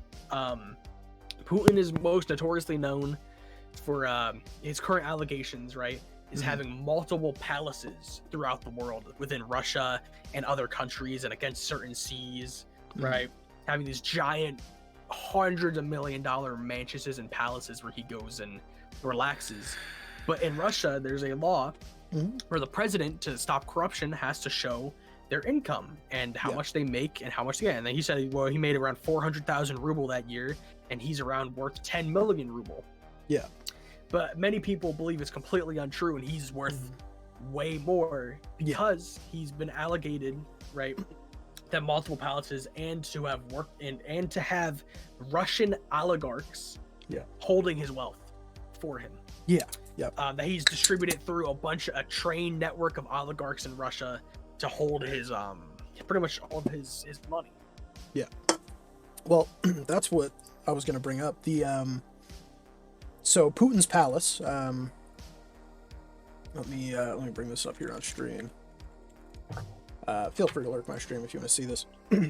It's fucking huge. So let me turn the webcams back on this one. Yeah, let me get... So this is Putin's palace. It is massive. This is a football stadium underneath. And by football, I mean soccer. Sorry, I didn't mean to sound British there. But something that's like, this is estimated to be worth around $1 billion or 1.4 billion US dollars. And it's on the Black Sea, which would be somewhere here on this coast of Russia. Probably south, I guess, based on the trees that are there. But anyways, yeah, the thing is, he doesn't own it. And the government doesn't own it either. It's a guy just came up, Arkady Rottenberg, who claims as of this month, or not this month, last month, that he bought it or owns it technically. The other guy, Alexander Panam, whatever, the story was it was given to him as a gift by this guy. Yeah, some Russian oligarch just gave him a mansion, which, in terms of like lobbying, okay, but nobody's gonna give a president $1.4 billion worth of house. Yeah, he is hot though. Jesus Christ. But but yeah, it's the fact that he doesn't own it is a little bit weird. Considering that this isn't something that's going to be passed down like the White House is, where like, oh, you don't own it, sure, you live there, you leave. This is his to keep if he leaves office. So yeah, I know, yeah, it's recent, January 30th, last year, sorry, yeah. I always forget that we're in 2022. But yeah, little wacky. How big was it? Like 70,000 square kilometers or something? Or 17,000 square meters? Not kilometers. That would be fucking huge. 17,000 meters to the second power. Yeah, meters squared, which is, what would that be? Times 3 for feet.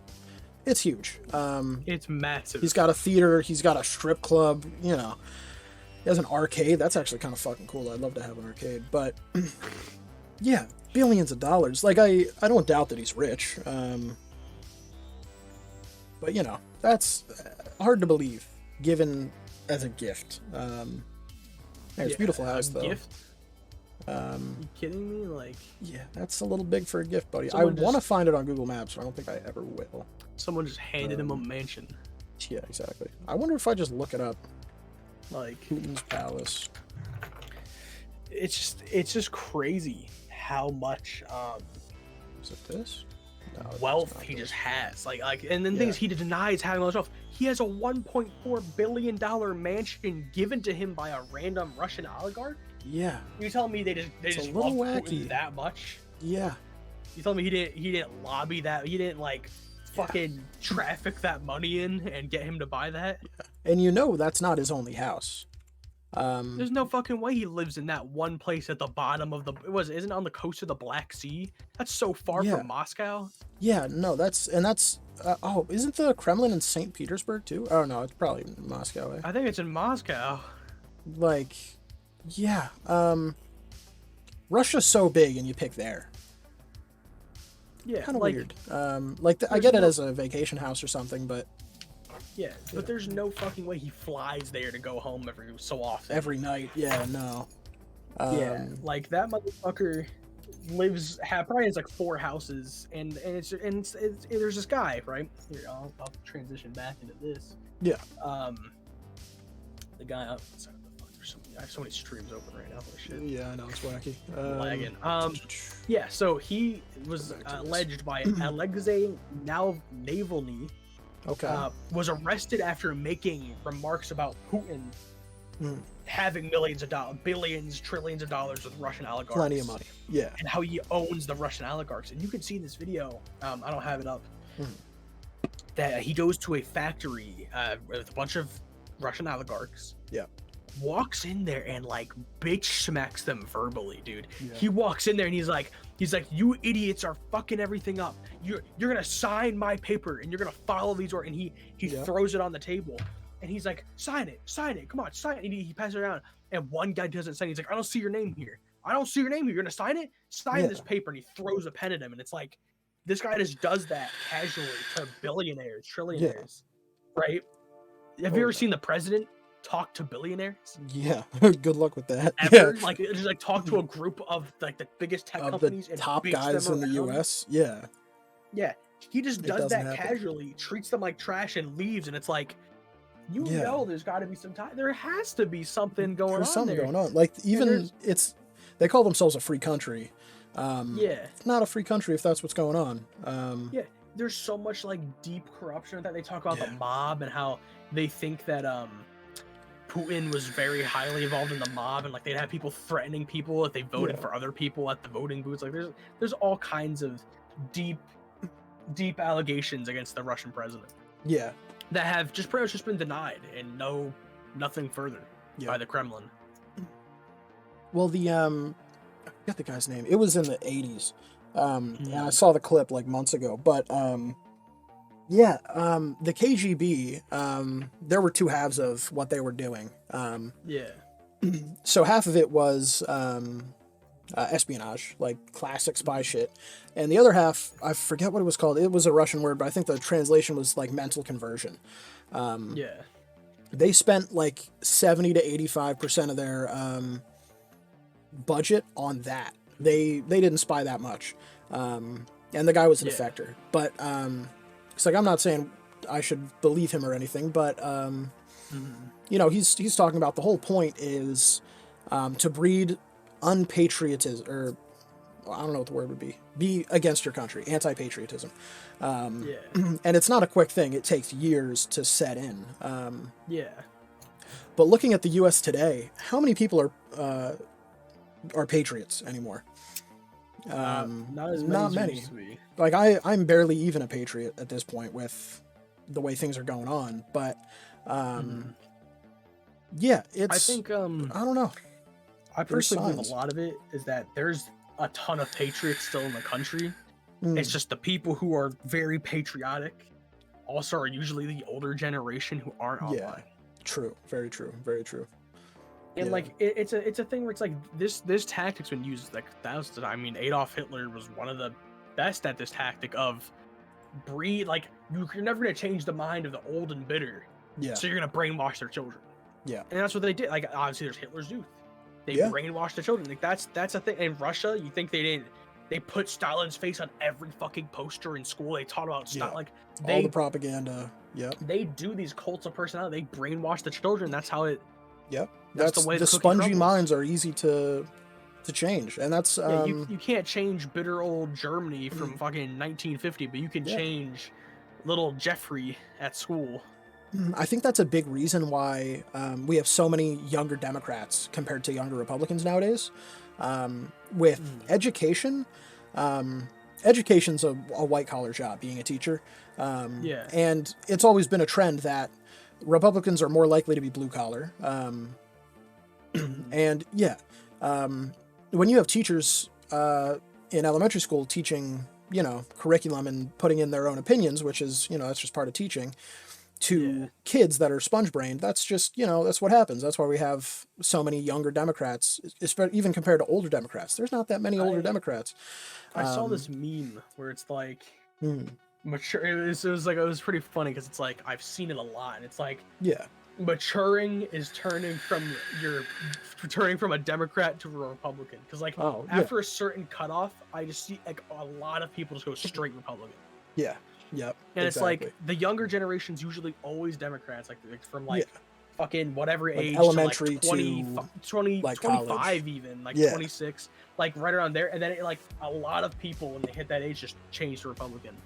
Exactly. And it's very interesting how when like a lot of people when they're younger just kind of like it's like just the default, like you're just kind of you're just like a Democrat. You believe in the Democrat policies. And I think it's because, you know, being a Democrat, at least in America's standard, about like healthcare and equality. Who doesn't believe in that? Right? Exactly. It's not. Well, it's when you can tell people, when you can tell people anything about, like, oh, it's being nice, oh, it's the right thing to do, like, even if it sounds like the right thing to do, oh, like this guy's hurt, let's give him free healthcare, and like, this guy doesn't have a job, let's give him some money and help him out. Something that it's not controversial Yeah. or like it doesn't sound bad to agree with, because like a lot of those policies aren't controversial. Yeah. I think that's just on the other side. I think what it is, it's like the left has a very empathetic, like emotional kind of drive to it. Exactly. But the right has a like hard truth kind of thing where it's like, yeah. no one wants the truth. Exactly. Yeah. And that's why the you see it with more left-sided bills that are getting passed. Whenever they are telling you what the bill is for a right-sided bill, or the person who is making the bill is right-sided, there's no fluff. It's always, this is what we're doing, this is how we're going to do it, and then they tell you why they're going to do it. Whenever it's a left-sided bill, you see paragraphs of like, this is the problem. They hit you with hard facts of like, oh, it's so many people die a year because of this. They set it up so much, and then they hit you with the how and the why, or the how and the when. And they set you up for things, which whenever somebody sets me up for something like that, it makes me think. And I think that's why there's that switch of when you turn older, you have more people switching from Democrat to Republican. Whoops. Yeah, because they experience life. Yeah. A lot of it, and then they realize like a lot of the things that people want to do because it's the right thing to do. Yeah. Isn't always the good thing. It isn't always the choice to go with. Like, yeah. And that's the problem. That's the problem with the right, is that it doesn't sound empathetic. Any of it really. Yeah, it's like, it sounds mean. Harsh reality. Things. It's like, oh, we want to carry guns so we don't trust anymore. We want guns to, like, if I have to kill someone to save my daughter from violent rapist or whatever. Like it's just a harsh, grim kind of tone, but it's also realistic. Yeah, and it's like that's why I feel like a lot of people don't want that, and they don't agree with it because it's like they don't want to hear these realities. Exactly. Well, that's why there's so much of a following for things like Black Lives Matter and things of like let's defund the police, rather than the right-sided reaction to that is, oh, buy a gun, protect yourself, rather than get rid of the police. Like, you don't trust the police, defend yourself then. Don't have the police, because if you don't trust them, like, and like I tend to lean on the righter side of things, and I don't trust the fucking police. Me neither. You think I'm gonna wait if someone breaks into my house and tries to hurt my family? I'm gonna wait 8 minutes for the police to get here? Or even worse in some parts of the country. Like in Canada, the limit is if you want to have a gun for self-defense, the nearest police station has to be a 20-minute drive. 20-minute drive, yeah. I'm not waiting 20 fucking minutes. In 20 minutes, I'm gonna be dead. My family's gonna be dead. Like, what? I work at a gun range. People don't know I work at a gun range. One of my coworkers, he does the training there. He talked about how his daughter got followed home by her crazy ex-boyfriend in high school. Yeah. He's a 220-pound jock football player, and she's a 140-pound 5-foot girl. Yeah. And he was like viciously trying to assault her, so she slammed the door and went upstairs and got daddy's gun. Called the police, like, there's a guy trying to sexually assault me and probably kill me. And the police took over 10 minutes to get there. Do you know how much could happen in 10 minutes? 10 minutes? With a small girl and a large vicious man? Like, that's... Well, here in Philly, we have a lot of car theft right now, and the strategy is, and I was telling you about this a couple days or weeks back, Mason, they just pull up both sides of the car, guns, you get out of the car, they take your car. And that's not really like a threat of your life.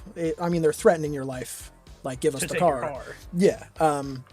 So it's easy just to give them the car. They're not going to kill you. They don't want it. They don't want that. They want your car. Exactly. But they timed it on a security camera, 17 seconds. Pulled up behind the car, trapped him, got him out of the car, and drove off in 17 seconds. And what are the cops going to do in 10 fucking 15 minutes when they get through the Philly traffic to arrive? Exactly. But imagine if that was getting somebody into your car for kidnapping reasons. 17 seconds, and you want police to be there in 8 minutes. It's not realistic. Even say it takes 2 minutes and you fight for your life and they finally get you in, they're still not going to be there. You have to fight off for 10 minutes and hope they arrive. By the time it gets to 5, they're going to give up and drive off. Exactly. And the other part is, in hostage situations, you have a lot of times where there is a hostage situation, police show up, and then hostages get killed when they get into the house, due to bad negotiations, whatever the case is. It's like if you do get rescued, like you somehow get out of there alive, it's not going to be 10 minutes. It's going to be like in 6, 7, 12, Yeah. 24 hours when they You're finally there for a negotiate while. your release. Oh yeah. And in that You're time frame, you're not eating, you're not drinking, you're tied Yeah. up, you can't even use the bathroom. That's why I advocate for it's like if you can't trust the police officers to protect you now because of any reason, racial reasons, any reason, Yeah, they're whatever corrupt, the problem whatever, is. Yeah. you can't trust them regularly when they're if they're absolutely perfect and it still takes 8 minutes, it's not good enough. Yeah. Well, that's Let the thing alone with all these other issues. like when you have a problem, like your house is on fire, you need an ambulance, you call them and they show up. Oh yeah. Police are out everywhere. They'll stop you if you like it or not. Like you'll get pulled over, you'll whatever the problem is. If you don't have to call the police, it's fine. The problem is, as soon as you have to place that call, chances are it's not going well, unless it's a non-violent issue of like, oh, my parent or my neighbors are loud as fuck. My parents, like, I've watched crazy shit happen, and they're like, oh, don't call the police. Like, they don't want to deal with the shit. Exactly. Yeah, it's such a process to deal with it. Like there was a problem a couple of years back, like 2017, I want to say, and we did call the police, but I live in a condominium. One of our neighbors the kids in the house were screaming bloody murder. And so we called the police, and they show up, like an hour later. And nothing ended up happening because you're allowed to beat your kids in this country. But like, God forbid something worse was going on. Like, 30 minutes is not going to help you. Like, that's why like, I think everyone who wants and is liable and is able to own a firearm and like that's what they want should be able to. And if you don't want it, you shouldn't get it. And if you shouldn't have to. And like people talk about like, what about people who aren't all there mentally? You shouldn't get it.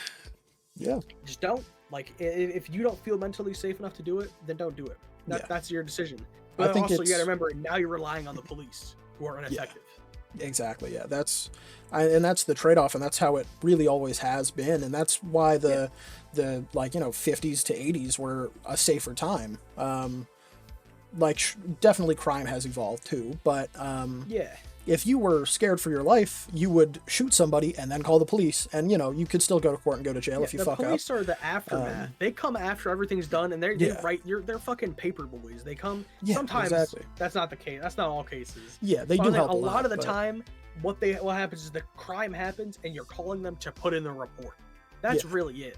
Yeah. You've already been victimized. Whatever's happened, and now you're a victim, and you can't do anything about it. Yeah. Or you can decide that you don't want to be a victim, and you decide to arm yourself. And I'm not even saying arm yourself means you need to go buy a gun. It could be pepper spray even. Pepper spray, tasers, like it could be pocket stand, for all I care. I believe women especially should have those things to protect themselves. Oh yeah. They're typically more vulnerable to these types of crimes. And that's what I hear all the time now, and I see it a lot. On like TikToks and stuff of like, oh, I'm so excited to go for a run and be afraid for my life. Like, okay, then do something. You should arm yourself and protect yourself. Exactly. Like, find the solution to the problem. And then Zafira in chat. I've called the police 2 times on people screaming scary things. Nothing happens though. They and that's don't come. I had an issue a couple years back, not to go too far into personal life, but it was a scared for my life situation. And I told you about it. It happened pretty nearby. Yeah. We called the police. They weren't even allowed to show up. They were like, we would love to come, but because it's after hours, we can't dispatch based on that. It has to be an actual life or death situation. And it hadn't progressed to that point yet. And it was you're exactly borderline. Exactly. I think that situation needed like 2 cop cars. Yeah. Oh yeah. Kind of situation. If I was armed at that point, it would have gotten real bad real quick. And not for me, luckily. I'm glad I'm alive after that situation and all that, but it would have been so much safer all around if police could have come down. And best part is, I think I've shown you on Google Maps before, the police station was pretty much in view of where I was. If I would have walked down onto the road and looked down, I could see the police station. They're right fucking there. That would have been a minute response time. And they still can't help me. Like, the fuck? So, yeah.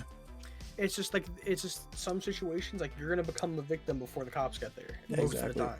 Exactly. By the time you think to call the police, it's like I've just been trained my whole life to just not call them for any reason. Right? Yeah, pretty much. It's like by the time I'm willing to call the police because it's that bad, it's probably way too late. But when you call them too early, they're like, "Oh, nothing happened yet. Call us back when it's a problem." So it's like you're really just calling for damage control afterwards, or it's just not stopping. Like you hear your neighbor screaming, you're not gonna call the police. If they're not calling the police, you're gonna call the police as a neighbor, probably 15 minutes after it started. Like, oh my god, it's still fucking. You're gonna evaluate the situation so much slower than they can. Gecko Cam. Do I have a second cam? I do not have a second camera for Gecko Cam. I'm sorry, I don't have another. Gotta get one. You know where my second camera went to you. If you want Gecko Cam, it's up to you. No. I don't have a cam for Gecko. I should get one. Yeah. But yeah, that's the thing with the police. Like, I think it's natural to be afraid of the police as a kid. They're loud, they have sirens, they have guns, you know. They're big, and you're taught, looking guys. As a kid, at least I was, and I guess it's more taught by myself, of if the police are showing up, it's a bad thing. Like, something bad is happening in that situation. And you need someone's getting hurt, and they needed the police, so don't go by them. And then I'll tell you a quick story. My sister has a pit bull, very cute dog. Dog's name is Lilo, great pit bull. I'm not afraid of pit bulls. Pit bulls are great. But we had a neighbor who, they had a little Shih Tzu. They've since moved out. But they had a little Shih Tzu, and there was a situation. Basically, my sister was about to be going to work. So she brings the dog out front to use the bathroom because she's not going to be back for, like 6 hours. And so brings the dog out, and our neighbor's walking by with his little Shih Tzu on a retractable leash, like you hold the button down and it stops. Yeah, the fucking... Yeah. And so the owner got his mail and was walking back to his house and reading through the mail, flipping through pages, not watching his dog. His dog runs straight up to my sister and the pit bull and starts attacking them. And so Lilo the pit bull is a pussy and doesn't do anything about it. She starts barking and screaming, but she's not fighting the dog. And my sister ended up getting bit on the leg and was bleeding from the dog. And the owner starts freaking out, like, what the fuck is wrong with you? Like, you and your damn pit bull, like, I'm afraid for my family. Like, what? My sister's bleeding and you have a problem with that. And so the owner, like, he's pissed. He just, like, reels his dog back in and goes back home, and the dogs are still screaming. My sister had brought the pit bull inside at that point and was like, all right, fuck that guy. I got to go to work. She leaves for work, and I had gotten home from work pretty shortly after that. And so my mom and my stepdad are outside talking to a cop when I get home, and like, what the fuck happened? No. That's scary. And I had no idea about the dog situation at that point. And so the cop immediately had a problem, or thought that we were the issue because my sister had left because she had to go to work.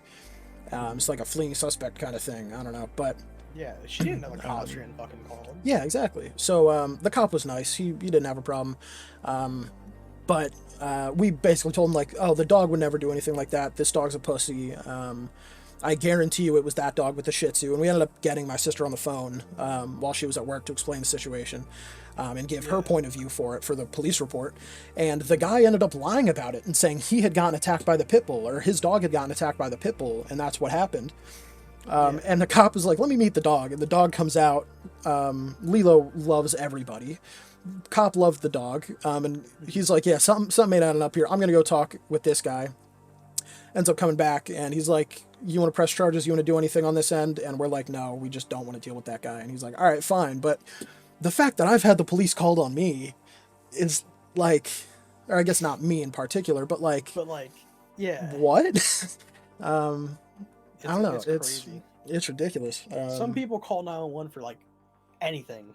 Like, we kicked rocks in Canada and someone called the police. We were, oh man, when was that? That was a long time ago. That was like 2015? 2015, 2014 even, yeah. Probably like 2013 even, 2014. Area. But we were in French-speaking Canada. We were just hanging out at our great aunt's house, I guess, or our second aunt's house. I guess it would be our great aunt, right? I don't know. But, something. they're all drinking, they're having fun. We were there for a funeral, right? Mm-hmm. Yeah, and we were just walking down the road, and when you're walking, you find a rock and kick it. Yeah. We were just fucking around with that, and yeah, police show up like 30 minutes later, and my mom comes down and she's pissed. She's like, "What the fuck have you boys been up to?" Apparently, someone thought we were throwing rocks at cars, and we had to deal with the police, and like it was a whole situation. We were like sliding a rock back and forth 3 feet in the middle of a road next to no cars. Yeah. And now somehow that's us throwing rocks at cars. Throwing rocks at cars. You could just fucking look at it. There's no windows broken on those cars. I don't know. There's no dents. There's none of that. Yeah, the cops ended up leaving. We didn't even talk to the cops, right? They just like... No, they're fucking... Our parents dealt with it. Yeah, because we were like downstairs in the basement just hanging out. We weren't upstairs, and they just were like, no one's throwing rocks at cars here. Yeah. But like, I think honestly, I still think it's those fucking group of kids that walked by us. I think it was. Seeing us kick a rock, and I think they just like told their parents some bullshit. Probably, yeah. And like the parents were like, "Oh my god!" And I remember those kids tried to talk to us, right? But they didn't speak English. I think that's what started. They tried to talk to us. I just don't remember what they were saying. It was like 10 years ago now, so it's so long. I have no idea idea if they spoke English, but I don't think they did. Yeah, I doubt it. But yeah, like I don't know. It's wild. But yeah, I don't know. Anyways, what were we even talking about? Thank God I was talking about guns. Holy shit. We are off topic. Police. And what was before that? That's crazy. That was a fucking whole... We went off for a minute there. KGB, and then it got to the police. Yeah, and, like, I guess that makes sense. Every woman should carry a gun. Yeah. Fuck. Yeah. Wild. Oh no, we're talking about brainwashing children. Yeah, that's what we were talking about. About fucking America. About America. All right. Yeah. We should invite Acid Chicken on the Discord. Yeah, we'll get Acid Chicken, no cap, on the on the podcast. We love Acid. He's very well educated. Yeah, I enjoy the comments. Like, I enjoy the conversation. Well, it's nice having a chat that will interact with you. The last that's 2.5 hours, we're just kind of ranting, talking amongst ourselves. But it's nice to have other opinions. Yeah, I mean that's I think that's a big part of if this turns into an actual podcast that we do regularly. I want to be able to read everything in chat. Oh yeah, like opinions. I love hearing all of them. Anyways, the situation's got a lot more developing to do. I'm excited to see what happens. It's not like when everything first started, there was a lot of wondering of like, oh fuck, am I gonna get what flavor? Monster? Low carb, baby. Ooh, I like the white Monster. Me too. Well, I've had some up and downs with my favorite Monster flavor. For the longest time it was the white one, and I still love the white one. But really, the Monster purchases I make is whatever they have in stock. Like whatever you could fucking find. Yeah, if there's like the big like 12-pack ones, that's just what I get because I have a fridge that I like keeping stocked. But like if I have the option between low carb or the 4-pack of the white Monsters, I'm gonna get the low carb. My favorite car? Ooh, tough one. Well, favorite car that I've ever owned, I had a 1990 Toyota shitbox. It was a 4Runner. We have some stories about that piece of shit. And yeah, nowadays, I have a 2006 Honda Accord Coupe, the K24 with a 5-speed manual. Nice car. Whenever I go on road trips, I get around 39 miles to the gallon. I think that's what I got last time I came over to you. And yeah, I like it. It's fucking cheap. Yeah, what do you got? I drive a 98 Honda CR-V. It's kind of a shit box, but it works. If it runs, it runs. How many miles does that thing have on it? It's pretty low, right? It's only 120. Yeah, that's really not much for a 98 Honda. It's either 120 or like 137. It's in that range. Yeah, it's really not that much. She's running all right. The snow, like, it fucking hates the snow. Like I turn that Yeah. shit on, and it's like my parking brake will say it's on when it's not, Yeah. and like just weird shit happens. Yeah. It stutters and putters. Like it gets me where I need If to it go. starts, it starts. All right.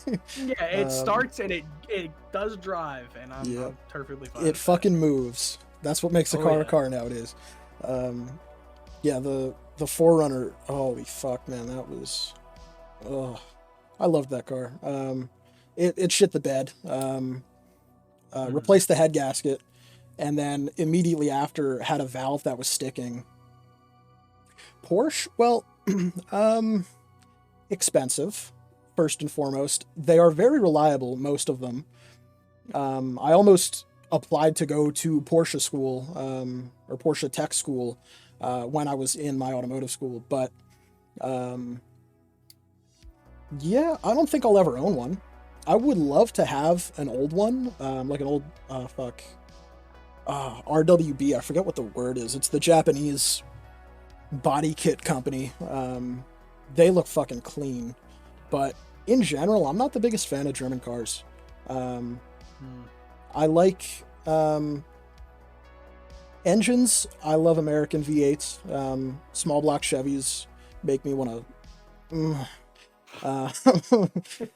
But I will gladly admit, performance-wise, Germany's a whole different level. Yeah, I think there's kind of the like if you buy an Audi with a V10, yeah, you're gonna be driving a lot faster than pretty much everything, but maybe like a Corvette or a I mean, the new Ford GTs are trash, but in terms of cars, I care more about driving in a like slow fashion, but having a good time rather than hitting a track. I don't think I. Probably the R8. Let me see, I can't fucking read this far away. Ford GT, yeah. Well, I think the new ones, yeah. The C8 Corvettes kind of hurt me. That and the whole dealership process, I fucking hate now. The new C8 Corvettes, they're like the MSRP would be 80 grand and they're selling it for 140 at a lot of dealerships. That's fucking stupid. Shit, that's crazy. Yeah. And that's really every car. The Subaru BRZ, a dealership will buy a BRZ, put tint on it, and just because it has a 6-speed in it, it's like, okay, yeah, I'm asking an extra 10 grand just because it's a fancy car.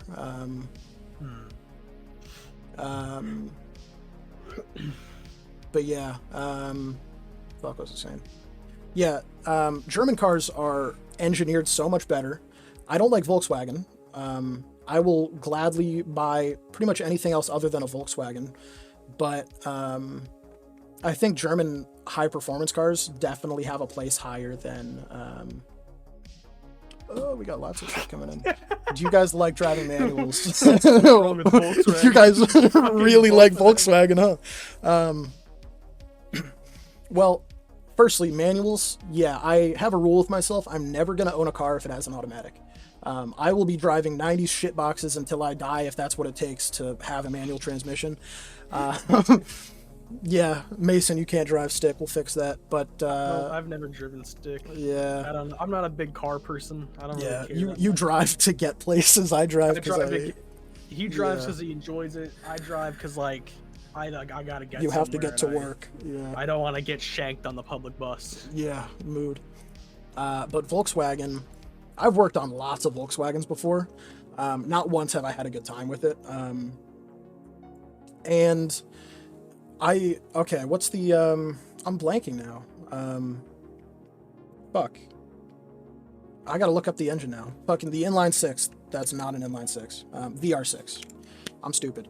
VR6s make me wet just because I love seeing weird engine designs. Like rotaries are beautiful, as unreliable and shitty as they are. I think they're the coolest fucking thing. VR6s, fucking cool. I would own either that or a TDI.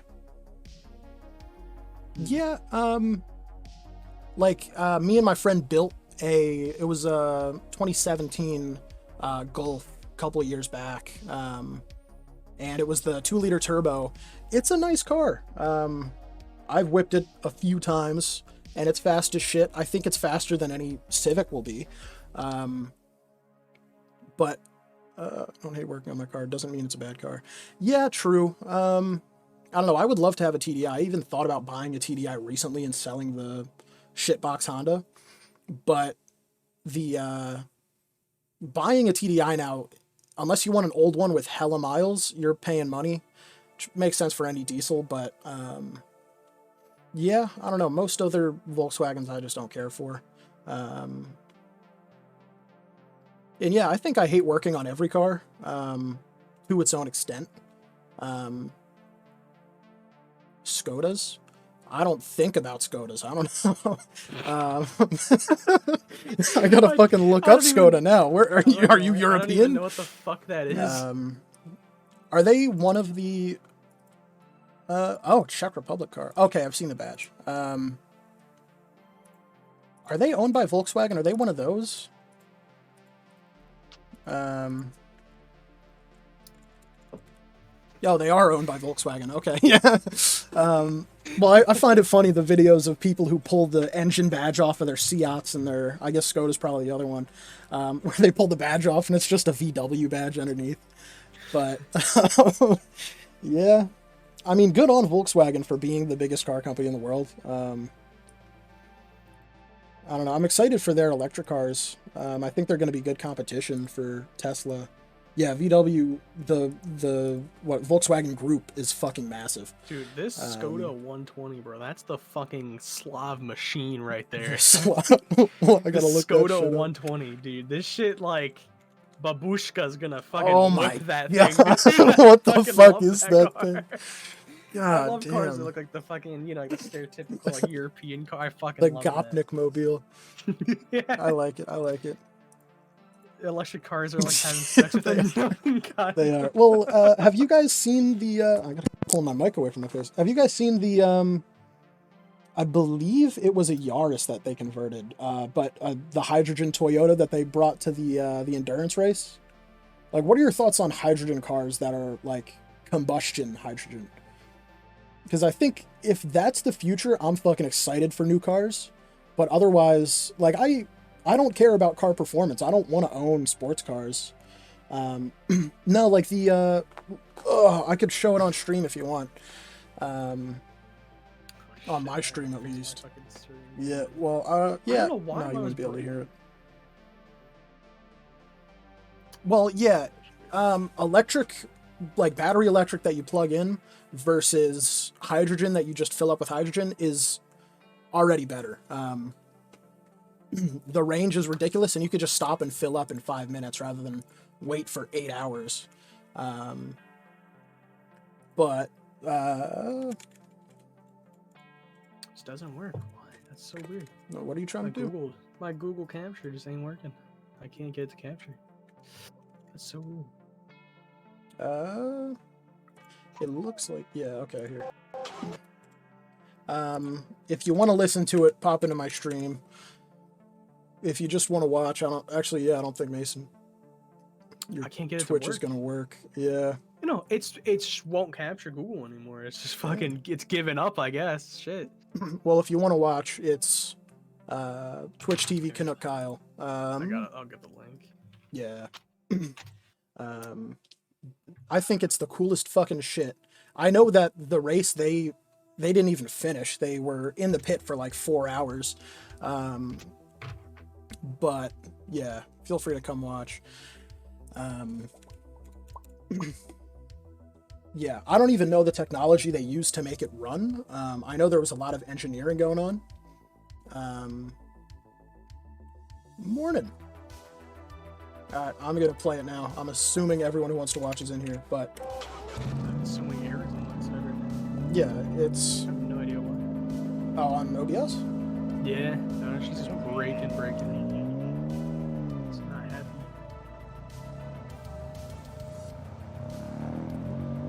And now it works. Wow. Okay. Yeah. Well, there you go. As soon as everyone leaves. Yeah. Sorry about that, bud.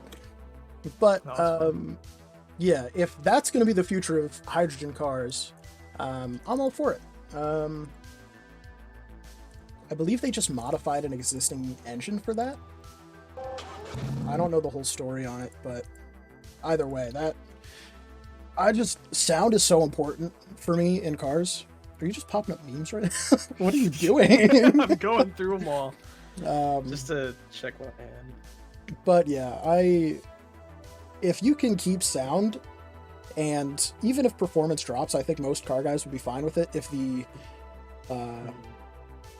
latter option would be paying out the ass for gas for track cars. But I mean, a guy I used to work for out in farm fuck nowhere. It was a farm shop. He was big into sprinter cars. I don't know if you guys know what sprint cars are, but it has either a small block Chevy, a 327, I think, or a Ford 406. I don't even know. Weird motors, but anyways, they put race fuel in there. They're already paying a shitload for fuel.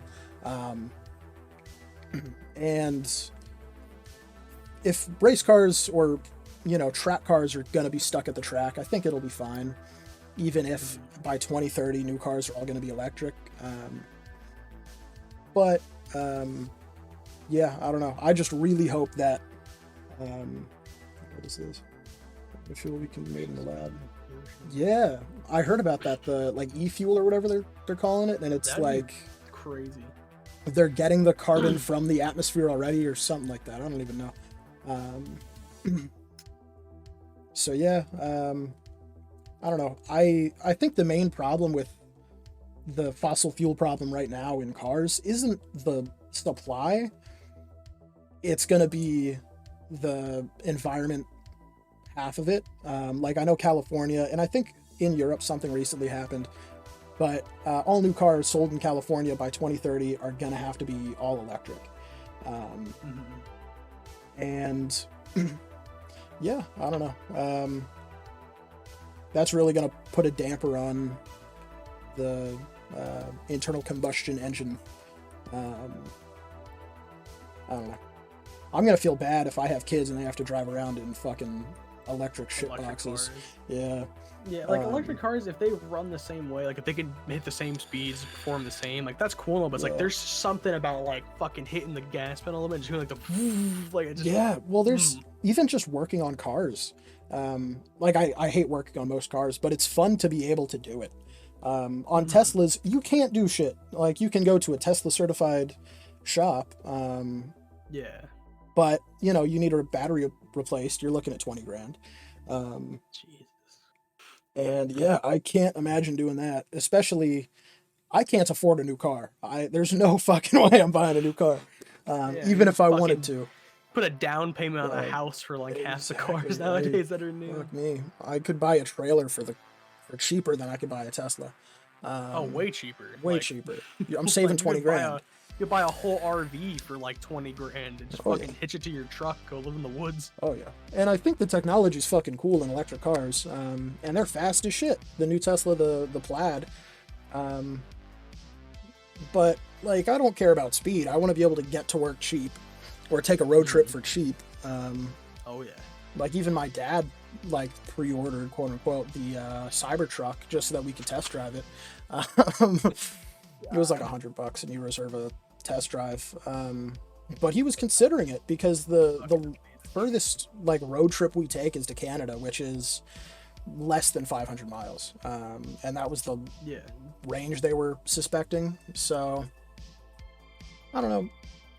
I know hybrids, I can live with hybrids.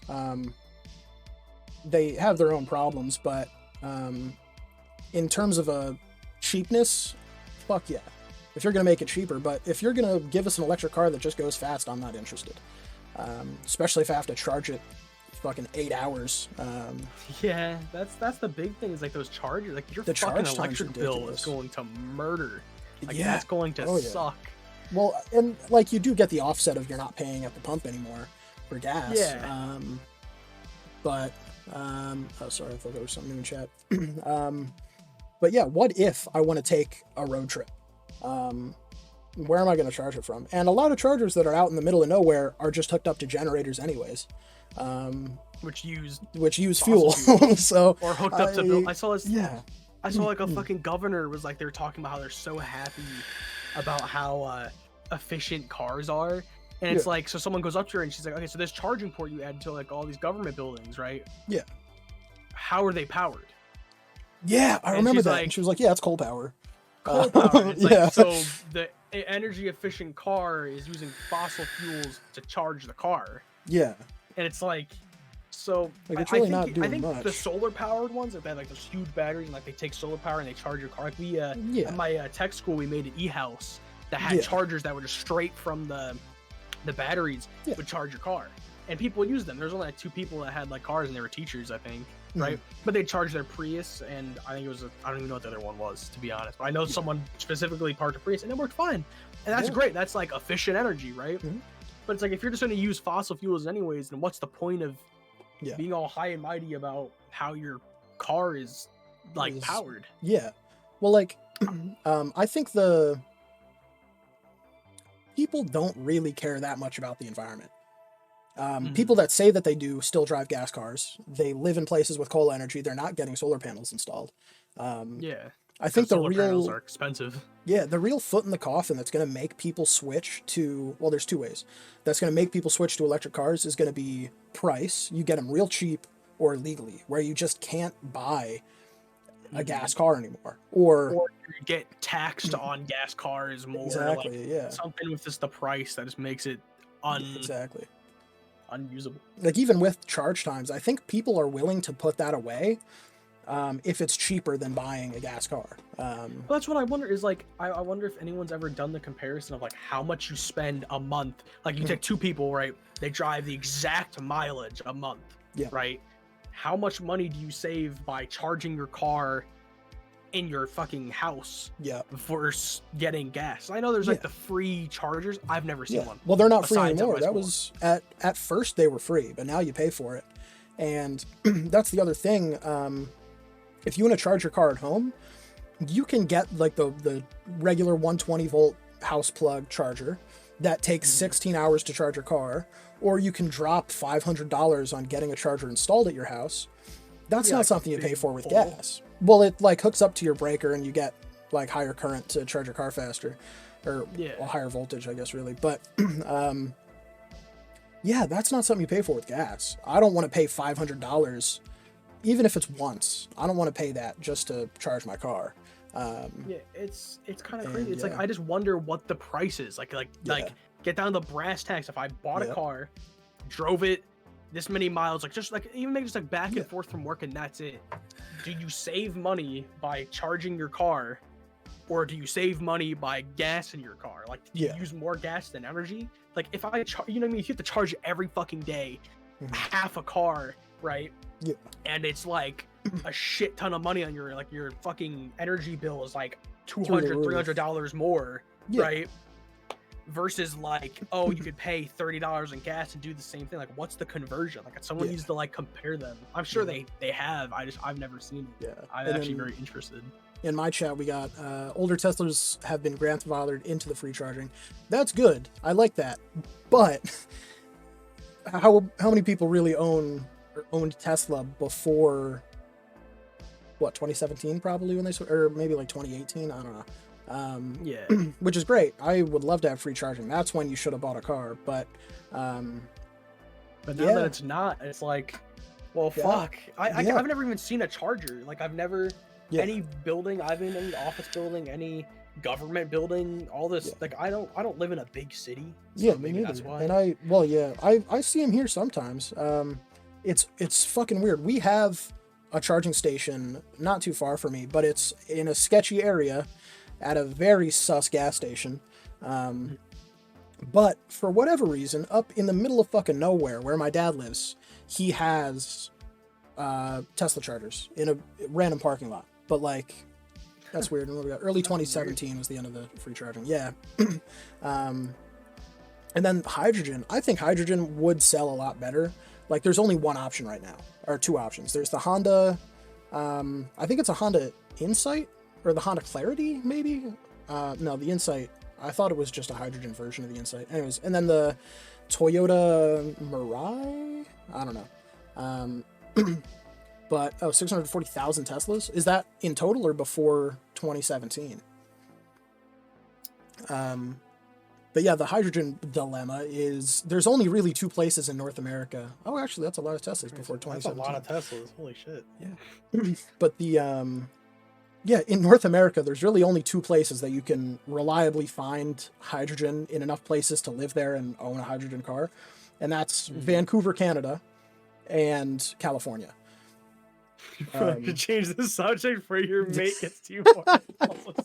Yeah. Dude, I'm yeah, you're not a car guy, so yeah. Resident sleeping over here. That's what I'm saying, I don't care. I'm interested in the conversation because I just genuinely don't know anything about cars like that. Yeah. Like I know I've obviously like heard about cars. I've seen cars. You know, I like certain trucks and certain things, but I don't know like the V8 fucking this and that from these 3 companies are in comparison have a 10% market gap in price. Like, I don't. Yeah. Let's talk Trump. We excited for him coming back. I'm very interested in his campaign. I really want to see like. Well, is it official that he's running? I don't know. Because I think he came out and said he made a decision whether or not he's running or not, but was keeping it private. Last I heard, at least, and that was like months ago. Yeah, he makes when I wake up, my first thing I like to do when like in 2016, and obviously you know the most recent election was like seeing the shit he would say. It's great. I love it. So like I'm pumped for his next like campaign. I want to see him on the news talking shit. My fellow Americans. Like fucking my fellow Americans. Yeah, well, we need to get Sleepy Biden out of office. He's doing a terrible job, a really bad job. Like I can't fucking wait. I wouldn't be surprised if Biden doesn't run again. Honestly, he's really fucked some shit up. And I'm curious, you two are in chat, Acid and Korzuch. I can't read. I'm going to assume you're European. Talking about Porsches. They were like, they talked about Volkswagen, like, what's wrong with Volkswagen? What's wrong with Volkswagen? Yeah. What's up? or maybe Australian, because you keep saying mate, but yes, okay, European. So, like, how much do you guys care about you're a mod, yeah? You saw it. The auto mod just fucking kicked it. That's European. Funny. Alright, I got you. Yeah, how much do you guys really care about American elections? Like, is it big for you guys when we have something going on? You gotta respect it. I mean, really, Volkswagen's the only guarantee that you could get everywhere in the EU. It's funny. Yeah, that's like... Yeah.